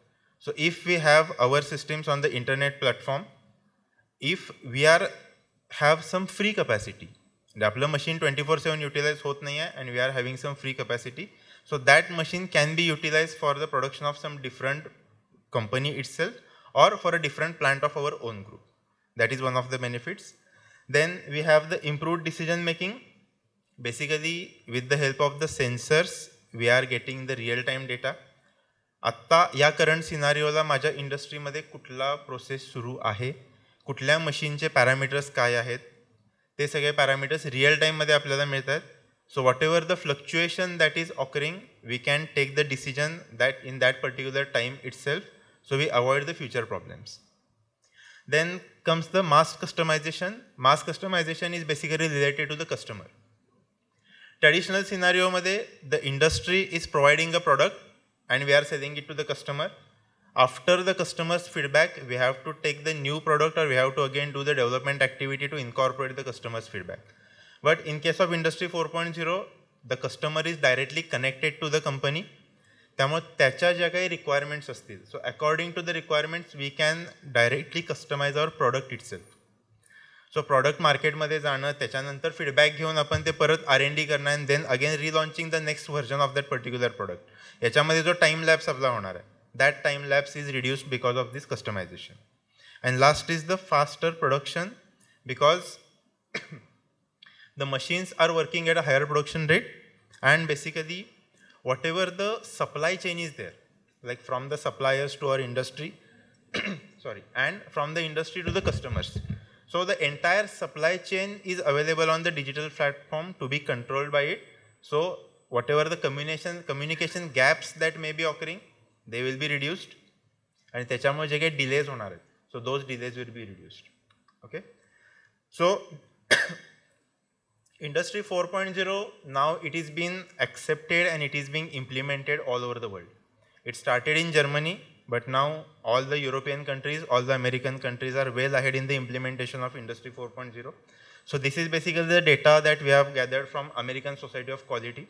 So त्याच्यामध्ये आपल्याला इथे clearly दिसून येते की the manufacturers who are actually implemented the Industry 4.0, they are experiencing the great results. 82% of the industrialists have actually experienced increased productivity, increased efficiency of their products. 42% of them have experienced fewer product defects. So they have actually increased their quality of their products. And 49% of the industries are actually able to increase the customer satisfaction. So as we are increasing the customer satisfaction, we obviously tend to increase the sales of our product. Okay. So that is the impact Industry 4.0 is having on the American market and on the European market. As India मध्ये Industry 4.0 implementation कमी आहे, specifically in the SME area. So these are few of the challenges that we are facing, because of which we are not implementing the Industry 4.0. First thing is the communication reliability. Industry 4.0 or digitalization, त्याचा जर main aspect आपण बघितला, it is the internet. So in lot of areas, we have a communication problem, or communication reliability is slightly less. But I would say कि हे एक misconception है. Industry 4.0, it looks like something very big, but it is a very small thing if you are actually going to implement it. जो काय data, even if we are getting that data in real time as well. So that data requires a very minimal amount of internet for the transmission of it. The next is cyber security.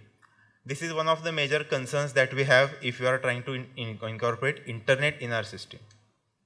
IoT implement करायचं, digitalization करायचं. So basically we are putting all the data on the internet.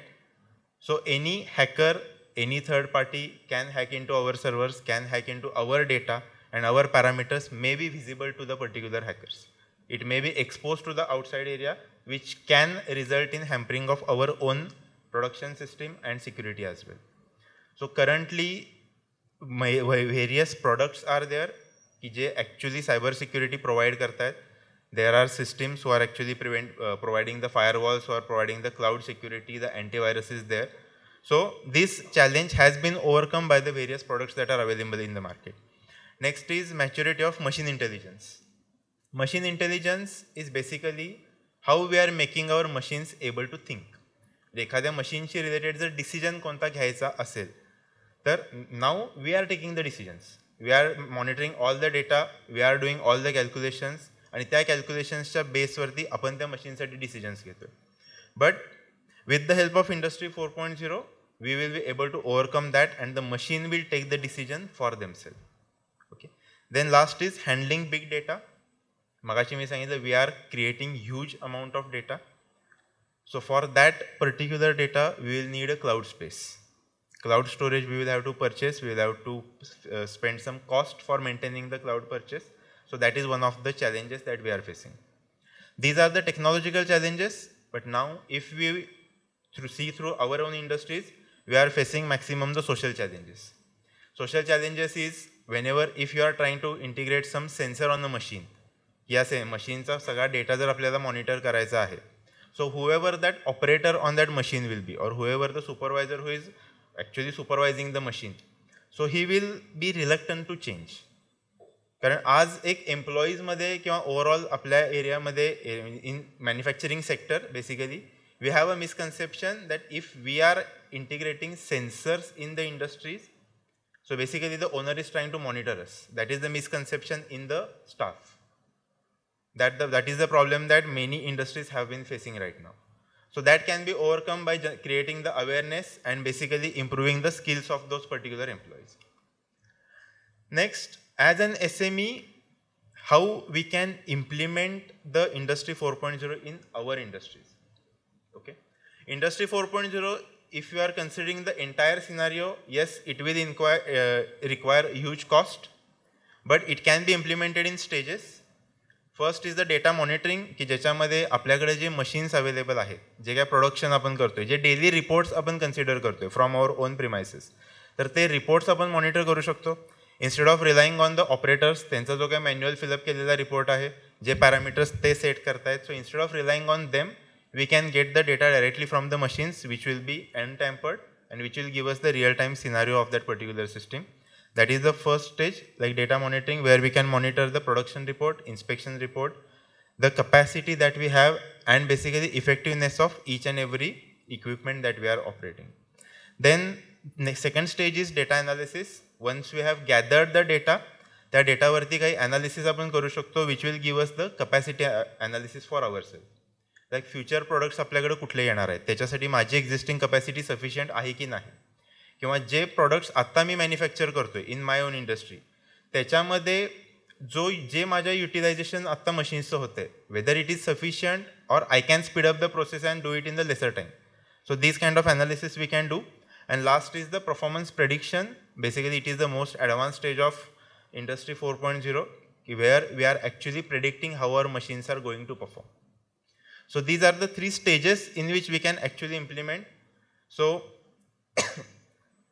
and it is, if we consider the data monitoring stage, it is a very less costly thing, because we can even implement the Google Drive as well, which is totally free of cost. Okay. So these are the stages in which we can implement the industry. This was just a case study that I'd like to just brief in a couple of minutes. Bosch, as I said, Industry 4.0 चा जो काही birth आहे, जे काही coining झालेलं आहे, that has been in Germany. Bosch has been one of the pioneers who are actually developing the Industry 4.0 technologies in their own industries, and their plant in Blackeck, Germany, this is basically the connected factory, as they are calling it. This is basically the digital plant in which the entire plant is totally based on Industry 4.0. Minimum number of workers, they are actually able to achieve maximum efficiency, because everything is done to Industry 4.0, की ज्याच्यामध्ये supplier chain management, total process automation, data monitoring, and each and every aspect that is related to the industry, that is being covered through the help of digitalization and digital products itself. So that was the brief introduction about what is Industry 4.0 and how we can actually implement in SMEs. Okay. So that will be all, and thank you very much.